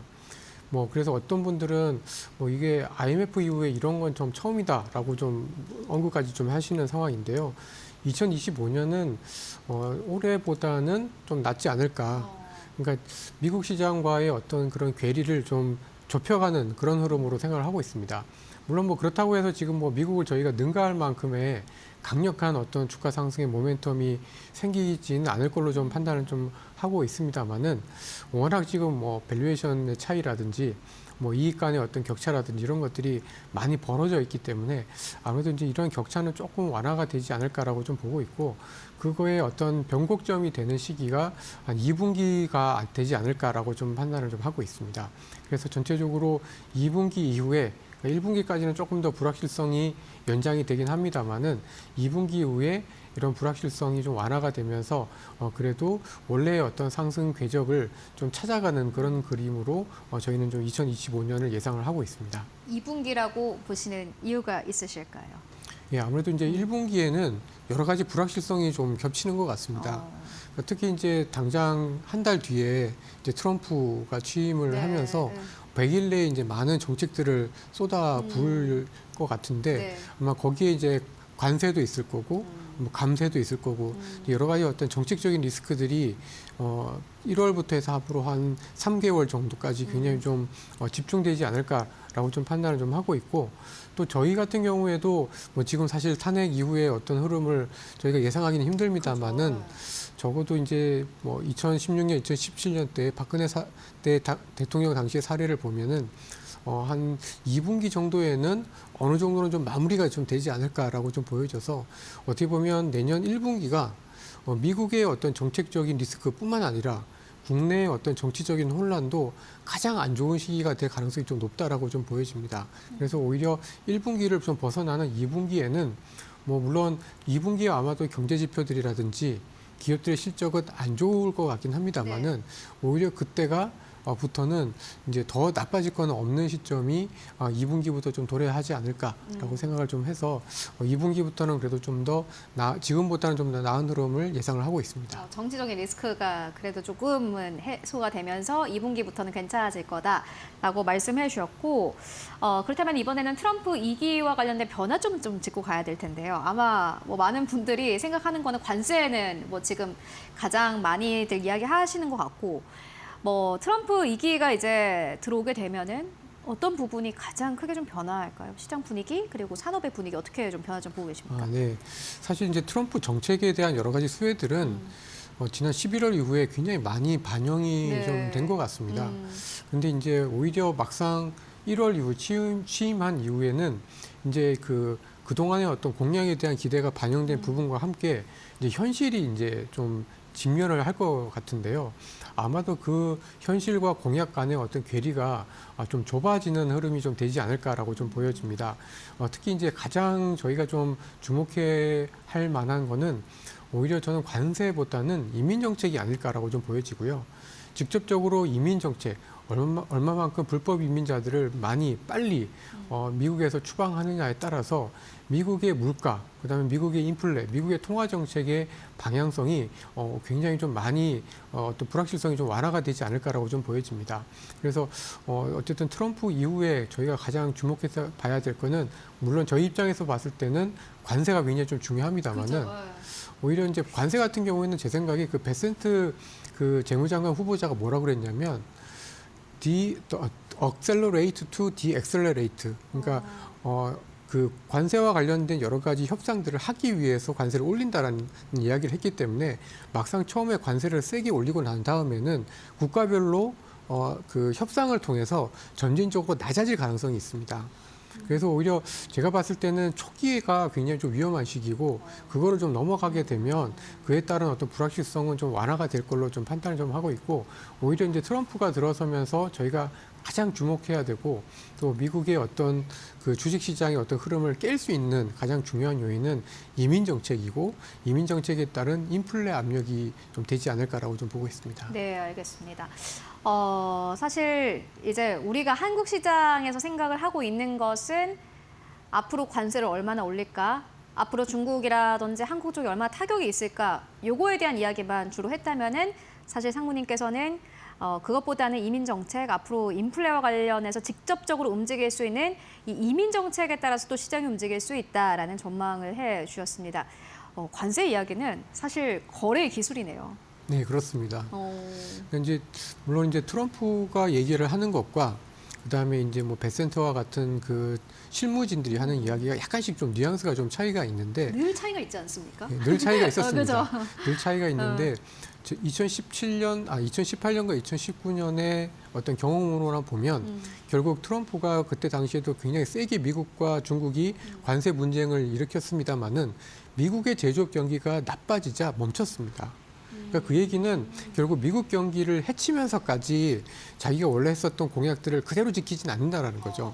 그야말로 트럼프는 결국은 거래의 관점에서 좀 봐야 되지 않을까라고 생각을 하고 있습니다. 알겠습니다. 그렇다면 이번에는 이제 또 달러 대 원의 환율 외환 시장을 좀 짚고 가야 될 것 같은데 환율이 이렇게까지 1,400원대가 사실 진짜 뉴노멀이 돼버렸거든요. 앞으로 내려갈 수 있는 가능성이 있을까라고 생각했을 때는 글쎄 그러한 포인트가 없는 것 같기도 하고 어떻게 보십니까? 앞으로의 전망 그리고 환율에 따른 시장의 좀 타격 이런 것들은 어떻게 보세요? 뭐 사실 강달러를 피하기는 어려울 것 같습니다. 왜냐하면 뭐 지금 글로벌 주식 시장뿐만 아니라 글로벌 경제 전체적으로 봤을 때 사실 투자할 만한 데가 미국 말고는 딱히 보이지가 않을 정도로 미국의 성장이 굉장히 좀 독보적이고요. 그죠. 그리고 미국의 어떤 기술 혁신 그리고 이런 혁신하는 기업들이 요즘은 뭐 엔비디아뿐만 아니라 브로드컴에 뭐 팔란티어에 그죠. 너무 계속 많아요. 새로운 기업들이 등장을 하고 있으니까 당연히 돈은 미국으로 간다라고 보면은 달러 강세를 피하기는 어렵습니다. 다만 이제 저희가 지금 뭐 1,400원대 중반대에 있는 환율이 이제 1,500원대로 갈 거냐. 이제 이거는 저는 좀 아니다라고 좀 보고 있고요. 네. 그렇게 생각하는 이유는 첫 번째로는 트럼프의 어떤 정책 자체가 강달러를 그렇게 좋아하지는 않는 정책들입니다. 결국 미국의 제조업 경기 그리고 미국의 대외 무역 적자를 줄이기 위해서는 강달러보다는 약달러가 유리하기 그죠. 때문에 사실은 강달러의 기조 자체는 유지가 되긴 하겠습니다만은 오히려 트럼프가 취임한 이후에는 강달러의 어떤 그런 속도와 강도는 다소 진정될 가능성이 좀 있다라고 좀 보고 있습니다. 그래서 저희는 1,400원대에서 이제 1,500원대 가지는 않을 것 같고 네. 지금 1,400원대 한 중후반대 저희는 이제 내부적으로는 한 1,470원, 80원 정도 요 정도가 피크 레벨에 가깝지 않을까 이렇게 좀 예상을 좀 하고 있어서 1,400원대가 뉴노멀이 되는 거를 피할 수는 없긴 합니다만은 그렇다고 해서 저희가 이제 1,500원대로 가지는 않을 걸로 보고 있고 만약에 사실 뭐 저희 전망이 좀 틀려서 1,500원 정도로 간다라고 했을 경우에는 사실은 이제 내수가 훨씬 더 피폐해지게 됩니다. 네. 그렇게 되면 사실은 이제 뭐 해외여행 가기도 어렵고 수입 업체들이 물건을 사와서 뭔가를 제조해서 다시 팔기도 굉장히 좀 부담스러운 상황이기 때문에 내수 쪽의 여건이 조금 더 많이 나빠질 것 같은데 네. 저희는 이제 그렇게까지는 보지는 않고 또 그렇게 되는 경우에는 뭐 내년에 추경이라든지 이런 다른 정책들이 들어오면서 상대적으로 그런 그 수출에 따른 어떤 불확실성, 트럼프 정책에 따른 여러 가지 피해들을 좀 많이 할 수 있는 정책들을 내년 초에 그래서 새로운 정부가 좀 하지 않을까라고 예상을 하고 있습니다. 네, 외환 시장은 여전히 좀 어려운 것 같습니다. 1,400원이 뉴노멀인 것은 지금 이 시점에서 봤을 때는 사실 부인할 수 없는 그런 사실인데 1,400원이 뉴노멀이 되지 않았습니까 이미. 그렇다면 수출주를 좀 계속 봐야 할까요? 사실 상반기나 하반기나 수출주가 그래도 잘 가는 것 같은데 자동차 제외하고 어떻게 보십니까? 예, 사실 수출주 좀 어렵습니다. 열심히 네. 봐야 됩니다. 수출 봐야 되고. 그러니까 이제 저희가 한국 주식시장에서 지금 PBR이 0.8배, 뭐 0.9배 네, 이렇게 맞아요. 얘기를 꽤 많이 하고 내렸으니까. 있다는데 네. 이게 이제 싸다는 의미도 있지만 그만큼 지금의 어떤 장부 가치, 지금의 어떤 업황이나 기업들의 어떤 현 수준이 앞으로 굉장히 좀 안 좋아질 수 있다라는 투자자들의 어떤 걱정을 반영한 레벨입니다. 그죠. 근데 사실 이거를 지금 당장 어떻게 반전시킬 만한 요인이 별로 없거든요. 그래서 어떻게 보면 그나마 이제 수출주들 그리고 특히 조선이라든지 기계와 같은 업종들은 그래도 PBR이 굉장히 높은데 이거가 의미하는 바는 결국 이런 업종들이 아직까지 성장하고 있다라는 거를 의미를 하는 것 같습니다. 그래서 여전히 수출주들을 좀 봐야 될 텐데요. 근데 이제 저는 두 가지를 이렇게 좀 말씀을 드리고 싶습니다. 하나는 수출주들 중에서 어쨌든 빨리빨리, 그러니까 환율이 올라가는 것만큼 빨리빨리 실적이 좋아지는 그런 환율 수혜주들. 저희가 이제 계산해 본 바로 따르면은 기계, 조선, 운송, 그다음에 필수 소비재 이런 업종들이 그래도 환율이 오를 때 굉장히 좀 빠르게 환율이 상승분 만큼 실적이 좋아지는 업종들이라서 관심이 좀 가능하고요. 내수주는 어렵긴 합니다만은 그래도 저희 내부 시장에서 그 독보적인 점유율을 유지를 하고 앞으로도 유지를 할 것 같은 기업들은 더 이상의 어떤 밸류에이션의 디레이팅은 나타나지는 않을 걸로 좀 보고 있습니다. 예를 들면 뭐 인터넷과 게임 같은 업종들이 뭐 오늘은 좀 빠지고 있긴 합니다만은 이런 업종들은 사실 저희 시장 안에서의 어떤 점유율은 굉장히 굳건할 거기 때문에 상대적으로는 그래도 주식시장 전체적인 흐름에 비해서는 괜찮지 않을까라고 예상을 하고 있습니다. 네, 수출주 짚고 왔고요. 그렇다면은 자꾸 질문을 이분법적으로 하게 되는데 미국향, 중국향 이렇게 나눠서 생각하시는 분들 꽤 많더라고요. 미국이 좋을까, 중국이 좋을까 이렇게 생각하시는 분들 많은데 어느 쪽이 조금 더 긍정적으로 보시는 걸까요? 사실 가격만 봤을 때는 미국이 좀 비싸지 않습니까? 네, 맞습니다. 어떻게 보십니까? 근데 사실 지금 저희가 이제 과거에는 어떤 중국의 수출주들이라고 하면은 철강, 화학, 뭐 맞아요. 이런 것들 그다음에 뭐 일부 화장품 네. 이렇게들 많이 인식을 했었습니다만은 좀 저희가 바꿔서 생각해야 되는 게 지금 철강이나 화학 같은 업종들이 중국의 수출, 그러니까 중국이 만들어서 해외로 판매되는 물건들 때문에 저희가 엄청나게 지금 경쟁력에 있어서 큰 타격을 입고 있습니다. 맞아요. 따라서 중국이 웬만큼 좋아지지 않는 이상 저희가 예전의 밸류에이션이나 예전의 대중국 수혜주들의 어떤 모습을 찾아가기는 굉장히 어렵다라고 좀 보여지고 여전히 비쌈에도 불구하고 대미 수출 쪽들 그리고 과거에는 화장품이나 K푸드 같은 주식들이 과거에는 중국에 많이 팔았습니다만은 지금은 전 세계적으로 좀 광범위하게 판매를 좀 하고 있는 상황이잖아요. 오히려 이제 그런 쪽에서 좀 기회를 좀 찾아야 되지 않을까라고 좀 보여져서 기본적으로 중국 쪽이 훨씬 더 가격 메리트가 있긴 합니다만은 사실은 그쪽은 싼 데는 또 이유가 있다. 그래서 오히려 좀 비싸지만 성장성이 있는 쪽에 조금 더 무게를 두는 편이 나을 걸로 예상을 하고 있습니다. 지수는 많이 내려와 있는데 가격은 거짓말을 하지 않는다. 이렇게 좀 해석해보고 가도록 하겠습니다. 지금까지 허재환 상무와 함께 이야기 나눠봤습니다. 말씀 고맙습니다.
마켓 무버입니다.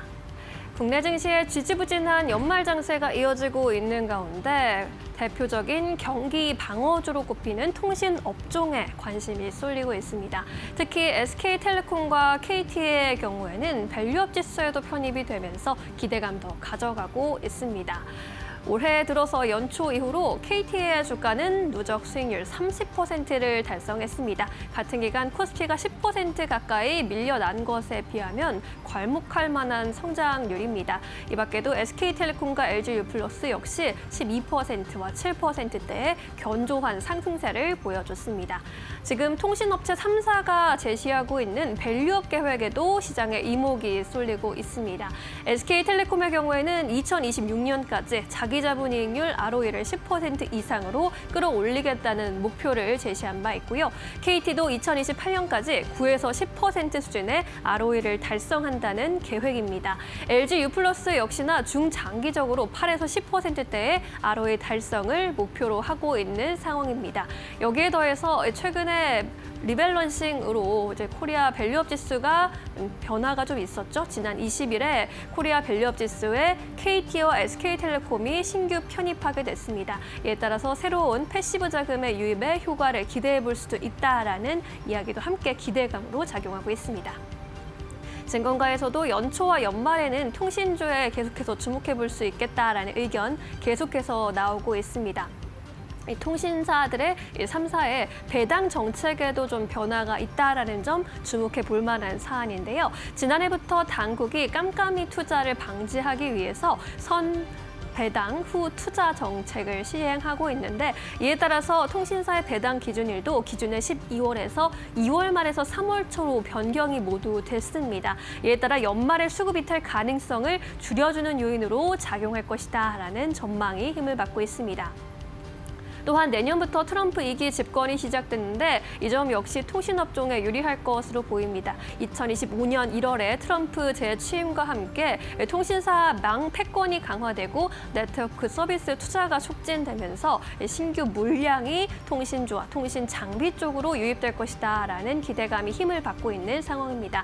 뿐만 아니라 인공지능 AI 신사업으로 수익 창출이 가능할 것이란 기대감 역시 통신업종의 주가 레이팅을 기대해 볼 수 있는 요인입니다. 그동안 코스피와 거의 연동하듯 움직였던 통신업종 지수가 올해 들어서는 완전히 다른 방향으로 독자적인 흐름 보여주고 있는데요. 연초에도 강세 흐름 계속해서 이어질 수 있을지 통신주와 통신 장비주를 시장에 시선이 쏠리고 있습니다.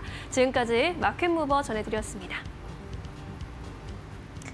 네, 이어서 오늘 시장에서 주목해 볼 만한 이슈에 대해서 오늘 함께 이야기 나눠보도록 하겠습니다. 오늘도 두 분과 함께 해보도록 하겠습니다. 지식인포의 박근호 이사 그리고 이데일리온의 박정식 파트너 모셨습니다. 안녕하십니까? 안녕하십니까. 네, 오늘 시장 잘 가고 있습니다. 오늘 두 분과는 어떠한 이야기를 나눠보면 좋을까요? 지금 바로 주제 만나보도록 하겠습니다. 트럼프 당선자를 만난 신세계 정용진 회장. 관련주가 오늘 요동을 치고 있습니다. 사실 지난 금요일부터 관련주들이 일제 상승 탄력을 받았습니다.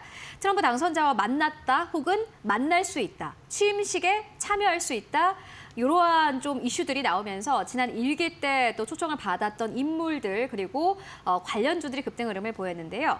취임식 관련주라고 저희가 좀 테마에 이름 붙여봤고요. 취임식 관련주 혹은 정책주 두 가지 중에서 좀 선택지를 나눠보도록 하겠습니다. 사실 정책주는 최근 시장에서는 조선 쪽 빼놓고는 크게 탄력을 받지 못하고 있는 상황인데 아마 내년이 되면 가시화될 것으로 보여집니다. 지금부터는 정책주를 준비해야 된다 혹은 단기적으로라도 취임식 관련주 잘 봐야 된다. 이 두 가지 선택지 중에 선택해보도록 하겠습니다. 먼저 박근호 이사님. 저는 지금 트럼프 이제 당선인의 행보를 봤을 때 꼭 사야 되는 정책주가 있거든요. 네. 오. 잠시 뒤에 말씀드리도록 하고 제 대답은 정책주입니다. 꼭 사야 되는 정책주가 있다. 어떤 정책주일지 너무 궁금한데 조금 이따가 만나보도록 하겠고요. 박정식 파트너님께서는요. 저 이제 두 섹터가 다 좋다고 보는데 네. 저는 일단 먼저 인맥주가 아니고 뭐죠? 취임식 관련주, 뭐 인맥주이기도 합니다. 취임식 관련주, 네, 취임식 어. 관련주를 좀 관심 있게 봐야 되지 않나라고 생각을 하고 있습니다. 사실 이게 지난 금요일까지만 하더라도 정용진 회장이 이 마로라고 리조트에서 그 장남 네. 주니어 트럼프를 만났다 요 소식 때문에 올랐던 거였거든요. 어떻게 보면 인맥주죠. 그렇다면 정책주 네. 어떤 정책을 좀 주목해 보면 좋겠습니까?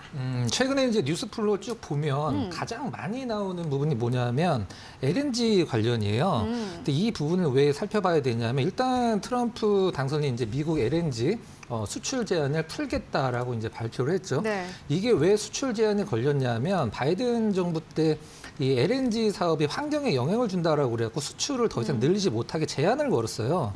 근데 뭐 멀리 안 나가고 그 워렌 버핏 얘기를 좀 해보면 워렌 버핏이 작년에 그 코브 포인트라고 그 LNG 산업을 이제 좋게 보면서 LNG 터미널 자체를 그냥 인수를 해버렸어요. LNG 관련주에 투자를 한 게 아니라 33억 달러 정도 투자를 한 걸로 알려져 있는데 왜 LNG를 봐야 되냐? 저는 LNG 관련주들 중에 뭐 조선이나 이런 게 아니면 이제 피팅 업체들을 보면 사실 우리가 뭐 성광밴드나 태광이나 이런 기업들 약간 뭐 느리지만 꾸준히 가고 지금 시장 대비해서 정말 상승 추세가 굉장히 좋은 기업들인데 이 기업들이 왜 움직일 수밖에 없는지 그 부분들을 좀 공부를 해보면 우리가 이제 알 수가 있거든요. 좀 약간 정리를 해드리면 전 세계적으로 지금 LNG를 가장 많이 수출하는 나라가 이제 미국, 카타르, 호주인데 미국이 28년도까지 지금 현재 이제 LNG 터미널이라고 얘기하는 이제 수출 터미널이죠. 액화 플랜트가 들어가 있는 그거를 2배로 늘리기 위해서 지금 공사를 하고 있고 실질적으로 계획이 잡혀져 있어요. 지금서부터 2배. 그리고 전 세계적으로 지금 LNG 터미널 자체가 약 한 100개가 좀 더 되는데 그것보다 이제 앞으로 한 2030년까지 2배 이상으로 늘어난다라고 하죠. 근데 조선업을 예를 들면 사실 수주를 할 수 있는 것은 뭐 좀 약간 제한적이죠. 만드는 게 굉장히 오래 걸리기 때문에. 근데 우리나라 이 피팅 업체들, 태광 같은 피팅 업체들 보면 이게 그냥 우리나라 조선사들에 납품하는 게 아니라 이제 글로벌 EPC라고 해서 뭐 설계하고 뭐 시공까지 다 해주는 게 이제 글로벌 EPC라고 얘기를 하는데 뭐 관련돼서 전 태광이 뭐 앞으로 이제 미국의 그 LNG, 미국의 지금 LNG 관련주들 중에 킨덤 모건이라는 종목이 1년 동안 올라가고 있거든요. 지금 조금 조정받았습니다. 근데 1년 동안 진짜 안 쉬고 계속 올라갑니다. 근데 이 킨덤 모건만 보더라도 인프라 관련 LNG 인프라 관련 기업이거든요. 파이프를 까는. 그래서 이 피팅 기업들을 여러분들이 좀 간과하지 마시고 조선주를 너무 보지 마시고 조선주는 이 매출이 늘어나는 게 한계가 있는 기업들이에요. 상황상. 그래서 이 피팅 기업들은 제가 앞으로 봤을 때 이 현대일렉트릭 작년에 한 초연원 정도 느낌이거든요. 주가 차트가. 그러니까 무슨 말이냐면 물론 뭐 그 전력기기 변압기 쪽은 AI가 좀 붙긴 했습니다만은 이 피팅 기업들이 지금 엄청난 쇼티지에 그 직면에 있는 상황으로 좀 보고 있거든요. 그래서 좀 약간 굉장히 관심 있게 보셔야 되고 트럼프가 계속적으로 강조하죠. 니네 관세 피하려면 우리 LNG 무조건 사라. 계속 얘기하고 있잖아요. 이 LNG 사업을 올해 뭐 다 지나갔죠. 내년에 굉장히 많이 주목을 해야 됩니다. 네. 태광 네. 이렇게 끝내시네요. 그러면은 주가 흐름은 지금 괜찮나요? 왜냐하면은 이게 보니까는 최근에 좀 급하게 올라온 감은 있어요. 14,000원에서 17,000원대, 오늘은 18,000원대까지 올라갔는데 기관 수급 계속해서 들어오는 것은 긍정적입니다. 이렇게 좀 설명을 드려보도록 할게요. 제가 좀 추가해서 정말 지금 좋아지고 발전하고 있는 사업인데 성광밴드가 지금 사실 주가 흐름 더 좋거든요. 맞아요. 근데 성광밴드 지금 10년 전 주가도 아직 못 왔습니다. 조금 지금 슬프네요. 이제 시작했기 때문에 윗방향을 좀 약간 산업만 생각해 본다라고 물론 주가는 좀 다를 수도 있긴 한데 산업만 보면은 업황만 보면은 지금 이제 스타트하는 거라고 보시면 될 것 같습니다. 알겠습니다. 맞습니다. 정책주가 사실 내년에 이제 주인공을 찾자면은 트럼프 2기 정책주 중에 좀 찾아야 되지 않을까 하는 생각도 드는데 그 가운데서 또 연말 되니까 이제 조선 쪽이 움직이기 시작을 했고 그 가운데서 또 LNG 쪽 가지고 오셨습니다. 태광 오늘 만나봤고요. 앞으로 주가 흐름 여러분들 함께 따라가 보시면 좋을 것 같습니다. 이어서 그렇다면 박정식 파트너님께서는 인맥주, 취임식 참석 관련주 혹은 트럼프 당선자와 만날 수 있는 인맥 관련주. 이거 어떻게 보세요? 어떤 것들 좀 봐야 될까요? 네, 일단은 지금 정용진 신세계그룹 회장이 이제 SNS를 통해서 트럼프 주니어의 만남을 공개를 했고, 그리고 바로 20날 이제 트럼프 당선인과 이 마러라고 리조트에서 만나서 이제 정치랑 경제에 대해서 좀 다양하게 좀 토론을 나눴고, 또 그날 머스크와도 따로 회동을 하면서 이 X 사업의 방향성에 대한 의견을 좀 공유를 하고 협업 가능성에 대해서도 좀 심도 있게 대화를 했다라는 것을 알렸습니다. 그래서 이 신세계 관련 종목들이 오늘 좀 어떤 데서 상당히 협업할 수 있을까요? 근데 아직까지는 잘 모르겠어요. 하지만 저도 사실 네. 이제 이 정책주 그리고 인맥주가 가는 건 좋은데 이게 어떤 부분에서 협업할 수 있을까라고 상상력을 동원을 해봤을 때 크게 떠오르는 게 없더라고요. 예, 저도 크게 떠오르는 건 없는데 그나마 좀 IT 쪽이 부각을 받지 않을까라는 기대 심리 때문에 신세계 INC가 좀 가는 것 같아요. 왜냐하면 유통 부분에 어떤 그런 다양한 이제 IT 솔루션을 제공하고 있는 그런 상한가네요. 업체이기 때문에 아무래도 이제 이 업체가 좀 가장 조금 수혜를 받을 수 있는 여력이 존재하지 않을까. 그리고 이마트가 또 최대 주주이고요. 또 이마트가 또 미국에 이미 좀 진출을 하면서 마트 사업을 조금 확장을 하고 있는 그런 상황이거든요. 그래서 이제 그러한 것들이 좀 어느 정도 맞물리면서 상승이 나오는 것이 아닌가라고 일단 보여지고 있는데, 근데 이제 이러한 종목들 말고도 지금 이제 신세계그룹에서 이제 미국에 지금 진출하는 기업들이 서서히 나오고 있거든요. 그래서 지금 그런 종목들이 이제 조금 이제 확장이 되고 있는 그런 상황이기 때문에 이따가 이제 그 관련주 하나 또 살펴볼 거고요.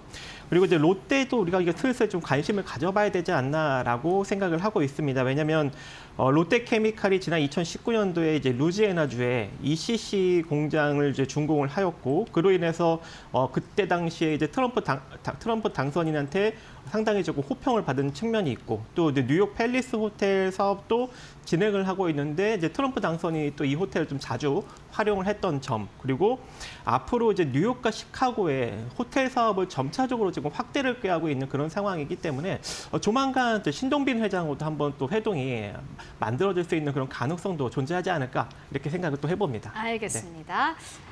롯데 관련주까지 만나보고 왔습니다. 그렇다면 오늘 시장에서 또 주목해 볼 만한 이슈 종목들 어떤 것들이 있을까요? 이어서 신민영 앵커가 정리해드립니다.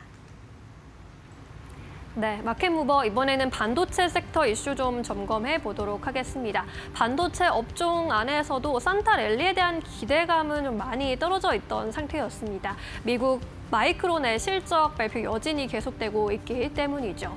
이 마이크론 2025년 2분기 이번 12월부터 2월까지의 매출 가이던스를 발표했는데 공식 전망치가 79억 달러로 나오면서 시장의 예상치였던 89.9억 달러를 크게 하회하게 됐습니다. 이렇게 예상치를 하회한 매출 가이던스로 인해서 HBM의 수요는 여전히 강하지만 PC와 스마트폰의 수요가 감소하게 되면서 범용 D램과 낸드 부진은 지속될 것이다라는 전망이 더욱더 힘을 받게 됐습니다.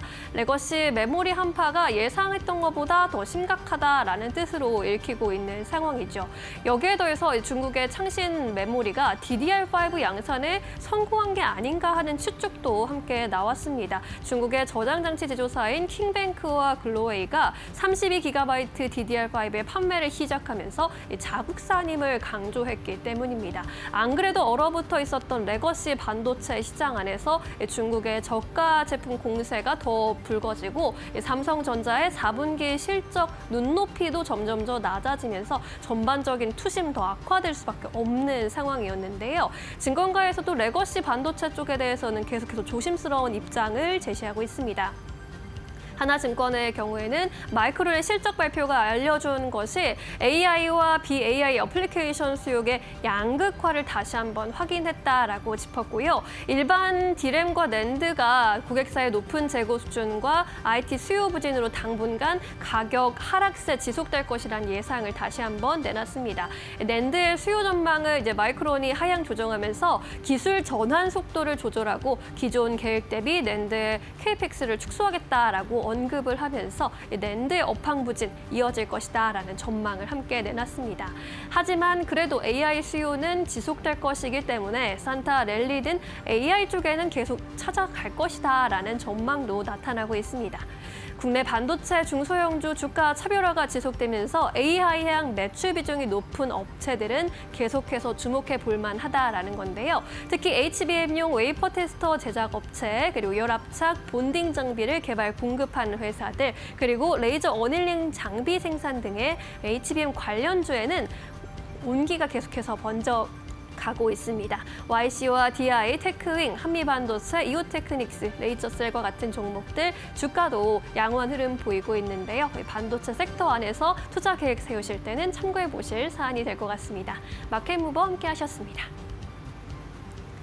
네, 이어서 오늘 시장에서 움직이는 기업들 하나하나 살펴보도록 하겠습니다. 오늘 첫 번째 기업은 파인엠텍입니다. 박근호 이사님께서 가지고 오셨고요. 오늘 주가 잘 가고 있습니다. 이 기업 어떻게 보십니까? 네, 파인엠텍 오늘을 시작으로 이제 내일서부터 뭐 주가가 좀 퍼포먼스가 나온다 이런 개념이 아니라 이 정도 가격이면은 내용을 봤을 때 좀 사볼 만하지 않을까라는 개념으로 좀 준비를 좀 했는데요.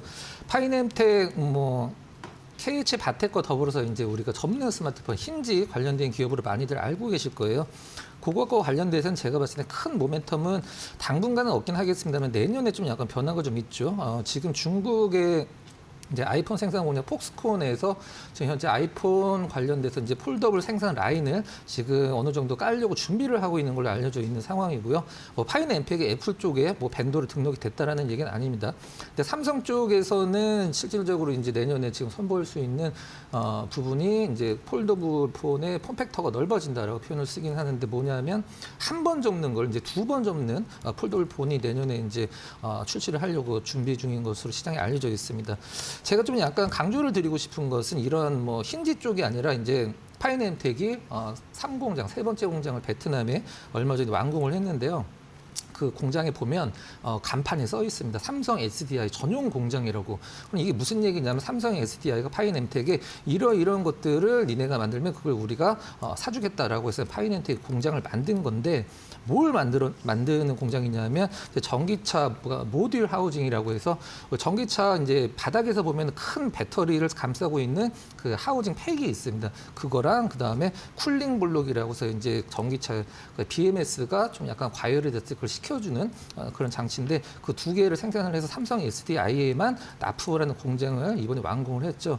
그래서 지금 파이낸팩의 이런 행보를 봤을 때 지금 가격권은 내년에 이제 좀 약간 그 힌지 그다음에 신상품 그다음 삼성 SDI의 전기차 관련 부품들 했을 때 지금 가격권이면은 사실 굉장히 좀 뭐 리스크하지 않은 부분이라고 생각을 해서 파이낸텍을 준비를 해봤습니다. 네, 파이낸텍 만나보고 왔습니다. 폴더블 폰의 이제 스펙트럼이 넓어지고 그 가운데서도 빠르게 보는 기업이다 보다는 앞으로의 업황을 생각을 했을 때 천천히 잘 모아갈 수 있는 기업이다라고 해석을 해볼 수 있을 것 같고요. 이어서 두 번째 기업 만나보도록 하겠습니다. 한화 시스템입니다. 14% 넘게 급등세. 오늘 또 필리조선소 그리고 십스 법안과 관련해서 또 주가가 탄력을 받고 있는데 이 기업 어떻게 보십니까, 박정식 파트너님? 네, 이게 의도치 않게 정책 관련주가 돼버렸네요, 트럼프. 근데 이제 하나 시스템이 오늘 시초부터 조금 이제 강한 상승 흐름을 이제 하나 오션과 같이 만들어내고 있기 때문에 아무래도 이제 다시 한번 또 들고 일어서는 그런 시세 흐름이 나오지 않을까 해서 일단 오전에 한번 꼽아 보았는데 제가 이제 오전에 또 방송에 나와서 10시에 22,000원 정도까지 좀 조정을 받으면 우리가 매수로 접근하자라고 이제 언급을 드렸었는데 오전 한 10시 한 20분 정도에 다시 또 22,000원 탁 정확하게 터치하면서 또 이제 시세 흐름을 상승 흐름을 좀 키워나가고 있는 그런 흐름을 좀 잘 보이고 있습니다. 그래서 일단은 지금 가격부터 다시 또 22,000원 정도 자리까지 여러분들이 보시면서 분할로 접근을 할 수밖에 없는 그런 또 국면이 만들어지는 것 같고요. 그리고 이제 이 상태로 이제 시세 흐름이 그대로 이제 이어지게 된다면 한 26,000원 정도 자리까지 단기적으로 우리가 한번 또 바라볼 수 있지 않을까 이렇게 또 생각을 해봅니다. 최근 이 이제 하나 시스템도 이제 방위산업청 주관으로 이제 울산급 배치 4 1번함 이 통합기관 제어 체계 막 이런 것들을 지금 지속적으로 좀 수주를 받고 있는 그런 상황이기 때문에 아무래도 이제 군함 관련 또는 이제 군함 수리 관련 이슈가 좀 계속적으로 하나 오션과 맞물리면서 아무래도 이제 시세 흐름이 좀 나올 것 같고요. 이미 이제 하나 오션 같은 경우 이제 군함을 이제 수리하거나 좀 어떤 업그레이드를 시킬 때 이런 여러 가지 이제 전자부품 쪽은 이제 하나 시스템이 담당을 해서 맡고 이제 그런 이제 개발 체계도 만들어내고 이제 그런 상황이 있기 때문에 하나 오션보다 오히려 하나 시스템이 훨씬 더 탄력성 있게 최근에 좀 부각을 받았던 측면이 있습니다. 그래서 오늘도 하나 오션보다 이 하나 시스템이 훨씬 더 좀 탄력성 있게 움직이고 있기 때문에 여러분들이 꼭 하나 오션만 바라볼 뿐만 아니라 이 하나 시스템을 더 우선적으로 여러분들이 좀 봐야 그나마 좀 고수익을 만들 수 있지 않을까 그렇게 생각을 하고 있고 이제 월봉상 흐름을 보면은 지난달에 상당히 좀 윗꼬리를 달고 밀렸던 측면이 있는데 기준선 자리에서 이제 월봉상 지지를 받고 재차 상승력이 나오고 있기 때문에 지금 이 월봉상 흐름을 보더라도 26,000원대까지는 충분히 올라갈 수 있는 그런 흐름입니다. 그리고 이제 이 자리가 만약에 이제 돌파가 된다면 신고가도 형성할 수 있는 그런 가능성도 존재하기 때문에 지금부터 한번 잘 관심 있게 지켜보시면 좋을 것 같습니다. 네, 하나 시스템 만나보고 왔습니다. 이어 세 번째 기업 BHI입니다. 하나 시스템과 같이 시장에 어려움을 준 기업이었는데 오늘 시장에서 6% 가깝게 상승세 15,400원대에서 거래되고 있습니다. 박근호 이사님 어떻게 보십니까? 네, BHI 전적으로 제 개인적인 생각입니다. 원전주 올라갈 때 BHI 왜 올라가는지 좀 아리송하고 떨어질 때 왜 같이 떨어지는지 좀 약간 궁금하기도 한데 원전과 관련은 있습니다. 관련은 있는데 원전 쪽의 매출이 뭐 굉장히 적기 때문에 좀 실적에다가 포커스를 좀 맞췄으면 좋겠고요. 일단 뭐 최근에 좀 분위기를 좀 쇄신할 수 있는 뉴스가 좀 몇 개 좀 나왔죠. 한수원에서 이제 루마니아 원전 리모델링 관련돼서 수출했다라는 점이 원전 관련주에 좀 약간 화색을 돌게 하는 주가 흐름에 그런 부분이 좀 있었고요. 제일 중요한 것은 이 회사 하는 건 이제 열회수 보일러라는 부분인데 우리가 보통 그 발전소에서 이제 굴뚝으로 날아가는 열을 잡아갖고 다시 그걸 발전에 활용하는 기술이 있는데 그 기술과 관련돼서 독보적인 어떤 기술을 갖고 있는 기업이죠. 얼마 전에 쿠웨이트에서도 또 수주를 좀 했고요. 이 수주액이 전년 대비해서 한 10배가 올해 나왔다라고 얘기를 하는데 그럼 매출에 언제 적용이 될 것이냐? 보통 앞으로 한 2년에서 3년 정도 나눠서 적용이 되기 때문에 내년 그리고 내후년까지 실적과 주가가 좀 기대가 되는 회사다라고 보시면 될 것 같습니다. 원전 관련주는 BHI는 이제 원전이라고 표현을 안 하고 BOP, 이제 밸런스 오브 플래트라고 표현을 하는데 원전 외적인 거를 모두 담당을 하는 부분들을 하고 있습니다만은 좀 BHI를 얘기를 할 때 원전 쪽 갖고 실적을 얘기하는 좀 약간 논하기는 좀 약간 힘들어서 그 외에 발전소의 열회수 보일러 실적을 보자 이렇게 말씀드리도록 하겠습니다. 네, BHI 만나보고 왔습니다. 실적 좋으니까 요 부분 보자라고 정리해 보겠고요. 이어서 마지막 기업입니다. 신세계 인터내셔널인데요. 4% 가깝게 상승세 나오고 있고 다만 장 초반에 보여줬던 상승폭은 어느 정도 좀 반납을 한 상황입니다. 박정식 파트너님 어떻게 보십니까? 네, 장 초반의 상승력을 그대로 유지했다면 안 갖고 나왔을 텐데 밀려서 우리가 한번 더 접근을 또 해볼 수 있을 것 같습니다. 여러분들도 아시다시피 최근에는 이렇게 좀 이슈가 나왔을 때 시초에 강력하게 떴던 종목이 그대로 전날 종가 부분까지 싹 밀리면 또 이제 재차 상승력을 만들어내는 그런 흐름이 자주 출몰하고 있거든요. 그래서 신세계 인터내셔널 나를 여러분들이 좀 잘 관심 있게 좀 지켜봐야 될 것 같은데 일단 신세계 그룹 계열의 일단 패션 업체죠. 일단 뭐 해외 유명 패션 브랜드를 수입해서 이제 직수입해서 국내에 유통을 하든가 내지는 이제 여성복 캐주얼 브랜드를 직접 만들어서 기획 생산을 하고 또 해외까지 이제 판매를 하는 그런 업체이고요. 특히 이제 2023년 8월에 미국 법인을 설립을 했습니다. 그래서 이제 미국에도 이제 국내에 이제 기획한 그 패션 브랜드를 이제 유통을 시키고 이제 코스메틱 부분도 이제 새롭게 브랜드를 기획해서 유통을 시키려는 그런 흐름을 보이고 있고 이제 본격적으로 한 올해 4분기 정도부터는 이제 미국 법인에서 좀 유의미한 매출이 나올 것이다라는 좀 기대가 현재 나오고 있는 상황이기 때문에 정용진 회장의 어떤 이런 미국의 어떤 여러 가지 이제 인맥 행보 이런 것들이 이 신세계 인터내셔널에도 좀 긍정적인 영향을 미치지 않을까라고 생각을 하고 있고 이제 이런 이제 인맥 관련 종목들은 아무래도 이제 1월 한 중순 정도까지는 좀 이제 변동성을 좀 키워나갈 수 있는 그런 가능성도 존재하지 않을까 그렇게 생각을 합니다.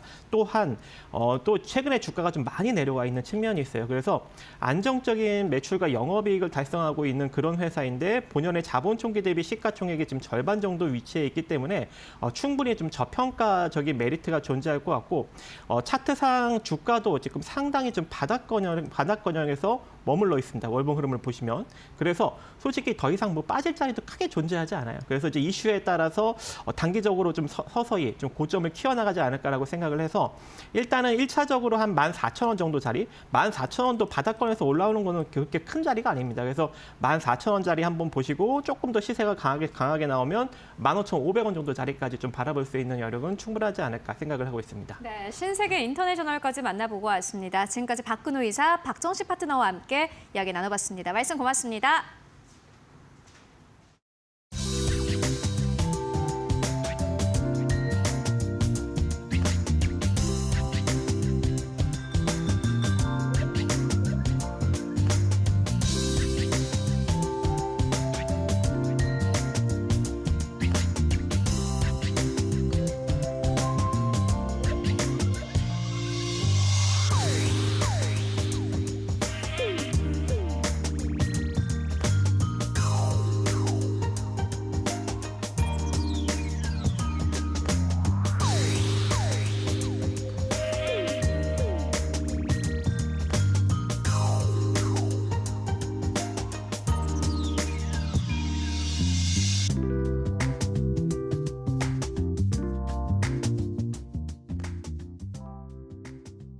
네, 마감 전략 세워보고 가도록 하겠습니다. SK증권 이천지점으로 가보도록 하겠습니다. 서영훈 차장 연결되어 있습니다. 안녕하십니까?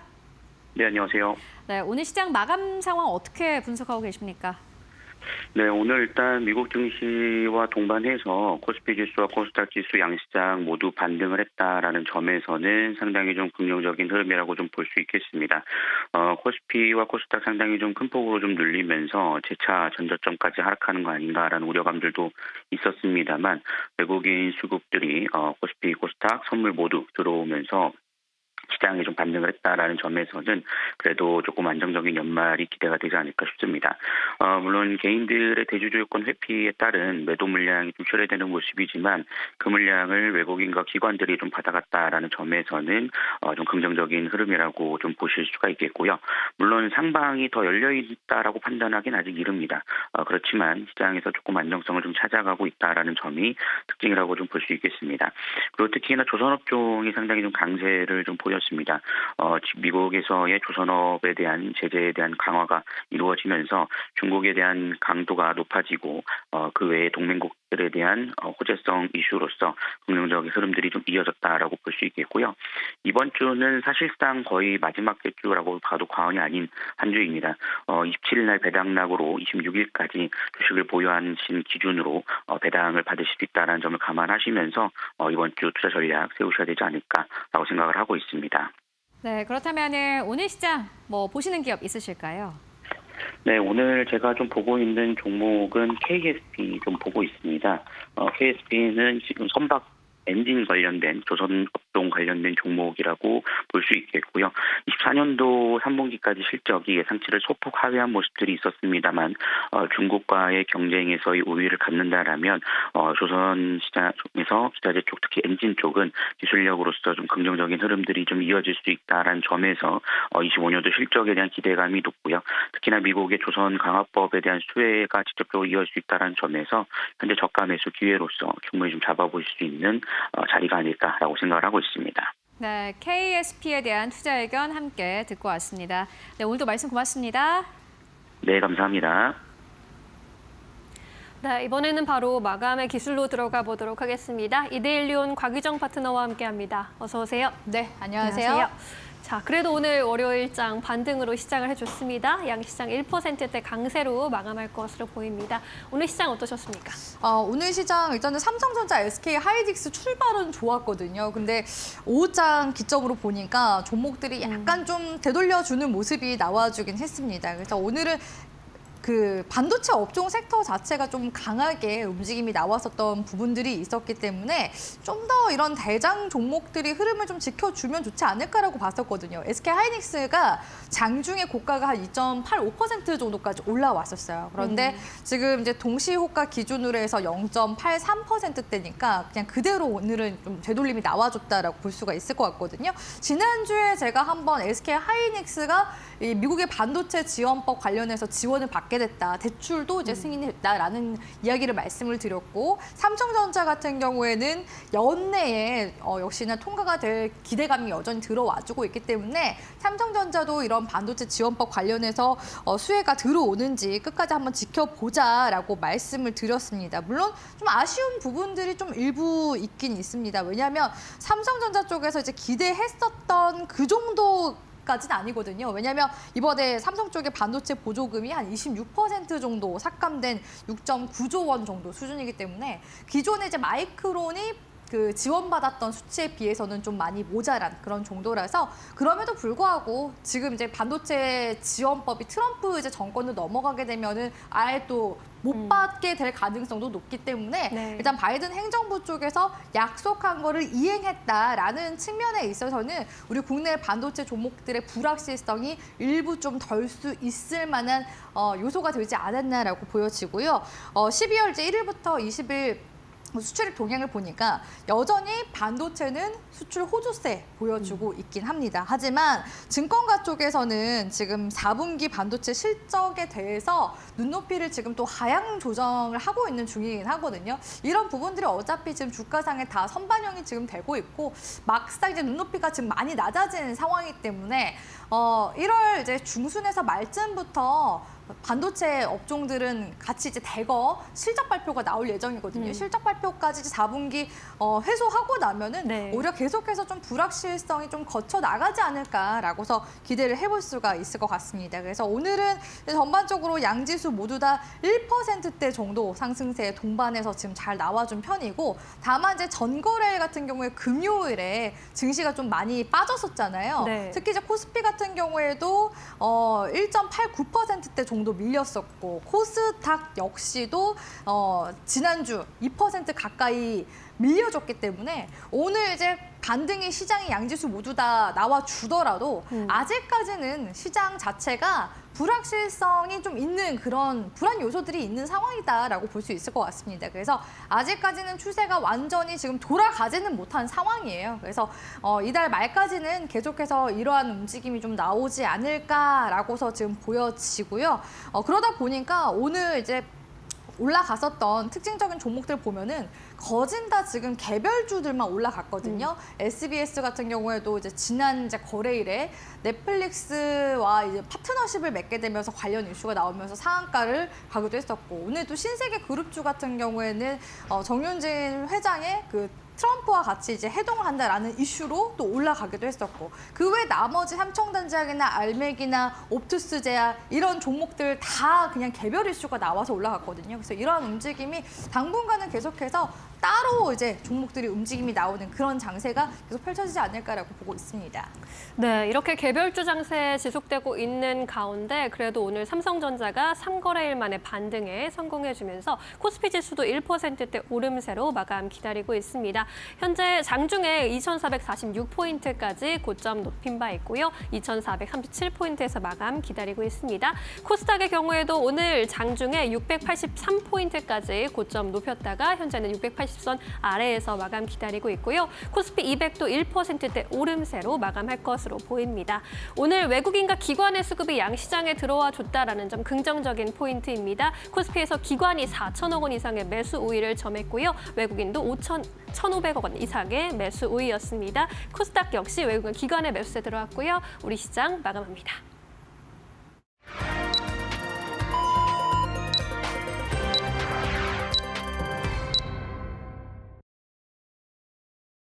네, 12월 23일 월요일장 모두 다 마무리가 됐습니다. 여러분들 오늘도 고생 많으셨습니다. 이제 폐장일까지 얼마 남겨두지 않고 있는 상황입니다. 코스피는 여전히 2,400선 부근에서 맴돌고 있습니다. 다만 지난주 금요일 폭락 이후에 양시장이 오늘 강력한 반등이 나왔습니다.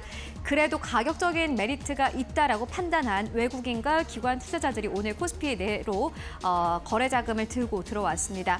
개인들의 매도 물량은 좀 크게 나왔습니다만은 그 물량들을 외국인과 기관이 받아가는 장이었는데요. 특히나 지금까지 좀 많이 빠졌던 반도체 쪽으로 다시 한번 매수가 들어온 것도 긍정적으로 보여집니다. 그렇다면 오늘 시장 지수는 어느 정도에서 마감했을까요? 마감 지수 상황 만나보도록 하겠습니다. 네, 오늘 양시장 보시다시피 코스피 1.5%, 코스닥은 679선까지 올라가면서 1.6% 넘게 상승 탄력을 보였습니다. 오늘 코스닥은 장중한 때 또 2% 넘게 급등하면서 683선까지 고점을 높이기도 했는데요. 시장의 변동성은 큽니다. 그래도 오늘 시장에서 반발 매수세가 강력하게 들어왔다라는 것은 긍정적으로 보였습니다. 오늘 코스피 1.5% 넘게 상승하면서 2,442선에서 거래를 마감을 했습니다. 지금 하단으로 달러에 대한 원화의 환율 나가고 있는데 1,452원대 에서 오늘 종가 형성했습니다. 1,452원대까지 갔지만은 외국인들의 수급이 들어온 어느 정도 좀 선방하는 장이 아니었나 하는 생각이 들고요. 양시장 모두 다 1.5% 넘게 급등하면서 지수 자체는 좋았습니다. 시가총액 상위 기업들은 어땠을까요? 만나보시죠. 네, 오늘 1위권부터 5위권까지 삼성전자, SK하이닉스 1% 안팎의 상승세, LG엔소 오늘 강보합권. 그나마 좀 지수를 아웃퍼폼한 기업은 현대차가 아닐까 싶은데요. 현대차 반발 매수세 강력하게 들어왔습니다. 2% 넘게 강세, 삼성 바이오로직스 1% 상승세, 6위권부터 10위권까지를 함께 만나보시죠. 사실 지수 대비해서는 삼성전자, SK하이닉스 그리 강하지는 않았고요. 6위권부터 10위권까지는 우선주가 그나마 강했고 KB금융이 1.4% 넘게 상승 탄력을 보여줬습니다. 지수와 연동되는 정도였고요. 11위권부터 15위권까지는 더 함께 만나보도록 하겠습니다. 사실 1위권부터 10위권까지는 뚜렷한 상승 흐름이 없었던 가운데 고려 아연 주가 보시다시피 11% 이상 급등세 나오면서 오늘 다시 한번 110만 원대까지 올라갔고요. 110만 2천 원대에서 종가 형성했습니다. 고려 아연 쪽으로는 다시 한번 좀 노이즈 나오고 있는 상황입니다. 신한지주 2% 넘게 상승세, HT 현대중공업 3% 넘게 상승 탄력 보였습니다. 오늘 금융주들 좋았고 조선 쪽 좋았고요. 포스코홀딩스는 1% 가깝게 상승하면서 26만 2천 원대에서 종가 형성했습니다. 이어서 코스닥으로 옮겨가 보도록 하겠습니다. 네, 오늘 코스닥 1위권부터 5위권까지 오늘 에코프로 BM이 0.6% 넘게 상승세, 삼천당 제약이 오늘 거의 상한가까지 안착하면서 15만 3,500원대 오늘 코스닥 지수를 사실상 끌어올린 주인공이기도 하겠고요. 에코프로는 오늘 0.9% 하락하면서 거래 마감했습니다. 이외 기업들은 사실상 좀 부진했습니다. 특히나 삼천당 제약이 오늘 상한가에 직행하면서 HLB 2.8% 넘게 하락한 모습 확인하실 수 있습니다. 제약바이오 안에서는 삼천당 제약 쪽으로 오늘 거래 대금이 크게 실렸고요. 6위권부터 10위권까지를 함께 만나보시죠. 리가켄바이오도 4% 넘게 상승세, 오늘 제약바이오 안에서는 확실한 주인공들이 좀 있었습니다. 휴젤은 0.3% 약보합권, 클래시스 강보합권, 리노공업 2% 넘게 상승하면서 19만 4천 원대에서 종가 형성했고요. 신성 델타테크 약보합 수준에서 거래 마감했습니다. 시가총액 10위권까지 빠졌고 최근 들어서 리노공업이 좀 치고 올라오면서 오늘 시장 시가총액 9위권, 신성 델타테크 약보합권에서 10만 4천 원대에서 종가 형성했습니다. 네, 지금까지 코스피 코스닥 마감 상황 함께 살펴보고 왔습니다. 네, 월요일 출발 양호한 상승세 보여줬습니다. 양지수 동반 강세 나타냈고 업종별로도 고른 오름세 나타냈습니다. 이 안에서도 우주, 항공과 조선, 보험, 카드, 금융 쪽 그리고 반도체 쪽에 강세가 좀 두드러진 하루였습니다. 내일장 또 어떤 이슈들이 영향을 받게 될지 계속해서 체크해 보도록 하겠습니다. 이제 이번 주는 또 하루 쉬잖아요. 네. 크리스마스라서. 내일 일단 크리스마스 이브라서 연휴가 껴있으면 항상 전후로 수급이 좀 지지부진한 장세가 좀 두드러지게 나타나는 편이거든요. 그러다 보니까 오늘 같은 경우에는 반도체 쪽에 있어서 불확실성이 분명히 해소될 수 있을 만한 그런 요소들이 꽤 있음에도 불구하고 외국인이 강하게 지금 들어와주진 못한 상황입니다. 오히려 12월 18일에 외국인이 한 3,900억 정도 들어왔었는데 이거를 연속으로 시장 지수도 빠지고 외국인도 그대로 그냥 들어온 대로 나간 그런 모습이었거든요. 그래서 오늘 물론 이제 장이 양지수 모두 다 1%대 정도 와줬다고 하더라도 외국인 지금 순매수가 지금 연속으로 들어와주지 못하면 계속해서 시장이 지지부진하게 흘러갈 수밖에 없어서 지금 시점에서 우리가 좀 안도하면서 갈 수 있는 장은 여전히 좀 아직은 좀 시간이 걸리지 않나라고 보여집니다. 그래서 이렇게 휴장일 전후로 또 수급이 부진하면요. 아까 앞서 말씀드렸다시피 개별주 위주의 순환매가 나올 수밖에 없습니다. 그래서 네. 오늘은 제가 전반적으로 개별 종목들 흐름들을 좀 훑어보니까요.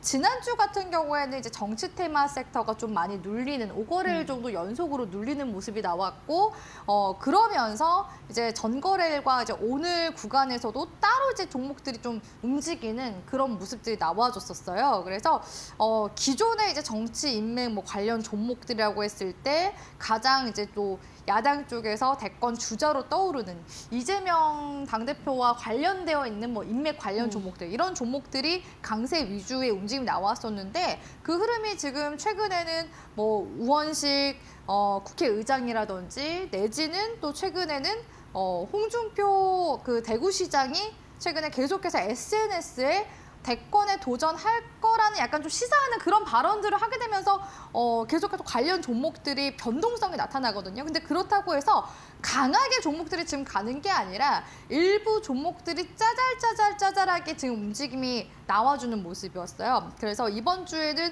아무래도 이제 종목들이 흐름이 대체적으로 좀 눌려있는 상황이기 때문에 오늘 이제 헌법재판소 쪽에서도 윤 대통령이 송달을 받은 걸로 이제 간주하겠다라고 해서 발표가 나왔었잖아요. 그렇기 때문에 변론 기일이 일단은 금요일이라는 점에 대해서 그 전후로 보통 한 2, 3거래일 정도는 또 변동성이 만들어지거든요. 네. 그런 관점에서 뭐 내일 내지는 휴장일 다음인 목요일 이렇게 해서 한 2거래일 정도는 연속으로 시세가 한 10% 정도 넘는, 그러니까 조금 뛰어오르는 그런 시세가 한번 나와주지 않을까 싶고요. 그 외에 지금 이제 테마 섹터라고 한다면 분명히 이제 지난주에는 정치 테마 섹터가 이제 눌리다 보니까 트럼프 2.0 정권과 관련되어 있었던 종목들이 순환매가 한번 싹 나왔습니다. 근데 이번 주까지는 그 흐름이 이어질지는 아직까지는 좀 미지수이긴 하거든요. 오히려 오늘 이제 신세계 그룹 종목들도 새롭게 우리도 트럼프 정권에서 수혜를 받을 수 있는 업종이야라고서 신고식을 한 그런 이제 움직임이 오늘 나와줬기 때문에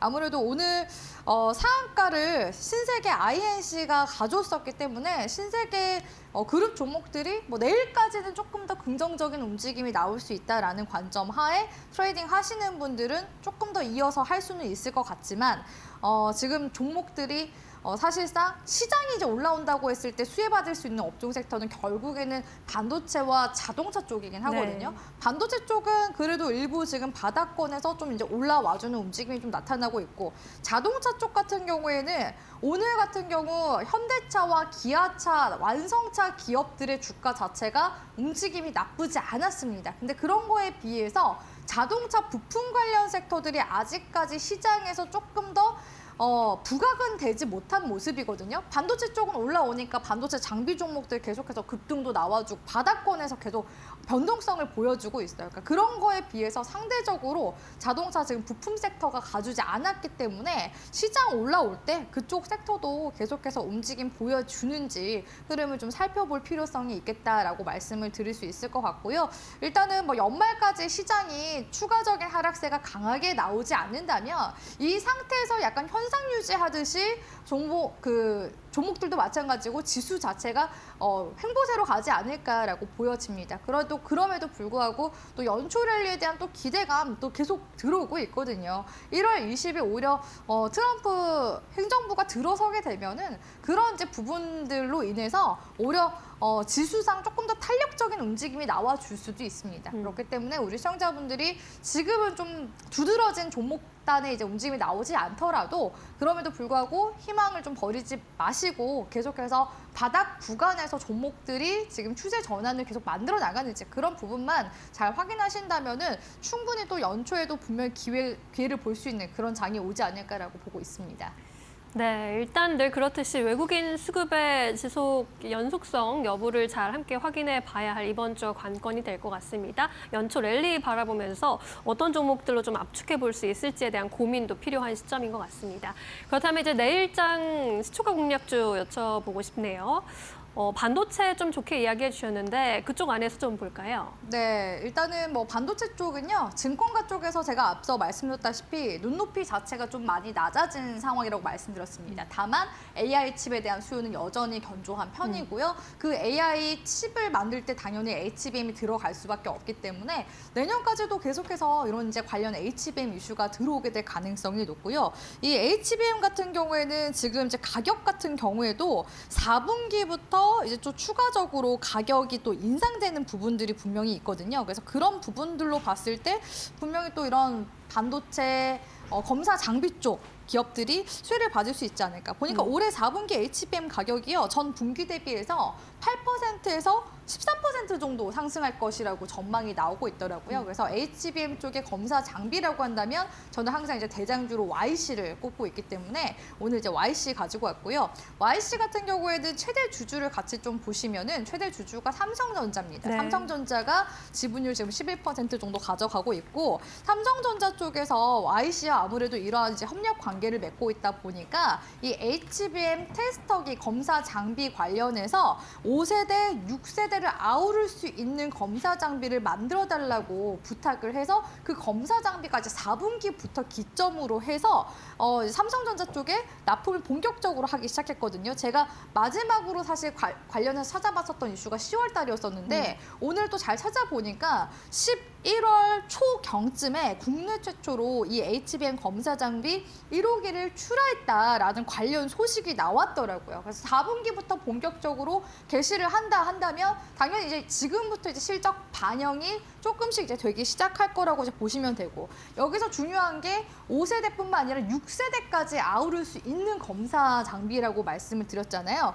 최근에 이제 SK 하이닉스 쪽 같은 경우에도 계속해서 좀 그 공급 단가를 좀 관리를 하기 위해서 해외에서 그 반도체 검사 장비를 들여와서 쓰다가 계속해서 이제 국내 쪽에서는 또 어떤 곳이 있는지 탐색을 하고 있는 중이라서 YC 쪽에서는 물론 삼성전자 쪽에 좀 특화된 그런 이제 HBM 그 검사 장비를 만들었지만 이게 또 커스터마이징을 하면 SK 하이닉스까지도 납품을 할 수 있게 된다고 하더라고요. 그래서 향후에는 SK 하이닉스에도 만약에 이 검사 장비를 납품하게 된다라고 했을 때 YC가 그러면은 글로벌 1, 2위 HBM 기업들 모두의 고객사에 납품을 하게 되는 네. 그런 모멘텀을 가지고 있기 때문에 YC는 당연히 저는 1순위로 보셔야 되는 반도체 장비 종목이라고 보고 있고요.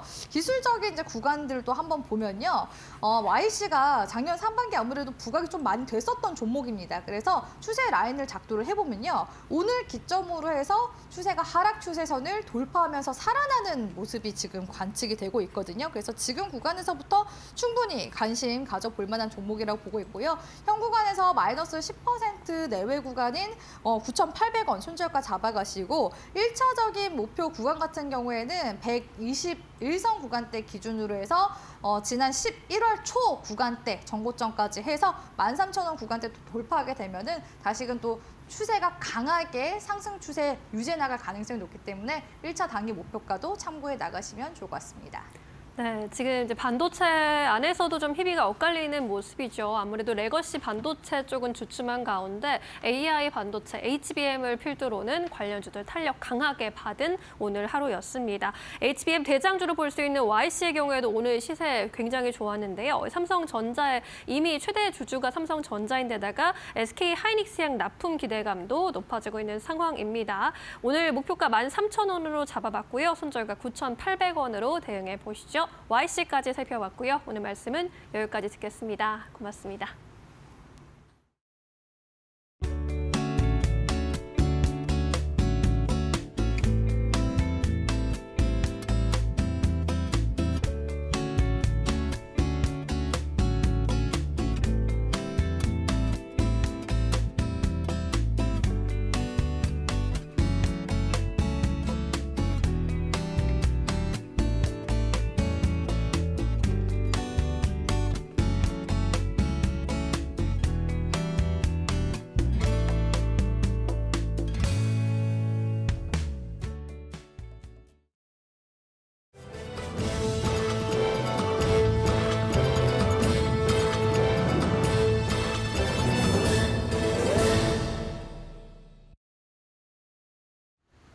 계속해서 이데일리 TV 뉴스 전해드립니다. 포스코홀딩스가 매출 성장률 6에서 8% 달성 등 내용을 포함한 기업 가치 재고 계획을 발표했습니다. 포스코홀딩스는 향후 3년간 미래 성장 투자를 본격화해 매출 성장률 6에서 8%, ROIC 6에서 9%를 달성하고 지속적인 주주 환원 정책과 지배구조 혁신으로 기업 가치를 제고하겠다고 밝혔습니다. 또 지난 7월 발표한 중기 자사주 소각 계획에 의거해 2024년부터 3년간 총 6%의 보유 자사주를 소각할 계획입니다. 현금 배당은 포스코홀딩스 별도 잉여 현금 흐름의 50~60%를 재원으로 주당 10,000원의 기본 배당을 지급한 후 자녀 재원이 있을 시 추가 지급 등을 통해 최소 2.3조 원의 배당을 실시하는 배당 정책을 유지할 방침입니다. 정용진 신세계그룹 회장이 한국 기업인 최초로 도널드 트럼프 미국 대통령 당선인을 대면했다는 소식에 오늘 신세계그룹 주가가 강세를 보였습니다. 신세계그룹의 IT 계열사인 신세계 INC는 전일 대비 30% 올라 14,040원에 거래를 마감했습니다. 아울러 신세계인터내셔널 3.7%, 신세계푸드 25%, 이마트 5.47% 상승 마감했습니다. 정 회장은 트럼프 미국 대통령 당선인의 장남 트럼프 주니어의 초청으로 지난 16일부터 5박 6일간 트럼프 당선인 자택이 있는 플로리다 마러라고 리조트에 체류했습니다. 지난달 미국 대선 이후 정부 인사와 정치인, 기업인을 통틀어 트럼프 당선인과 직접 만나 대화를 나누니는 정 회장이 유일해 한미 간 가교 역할 기대감이 커졌습니다.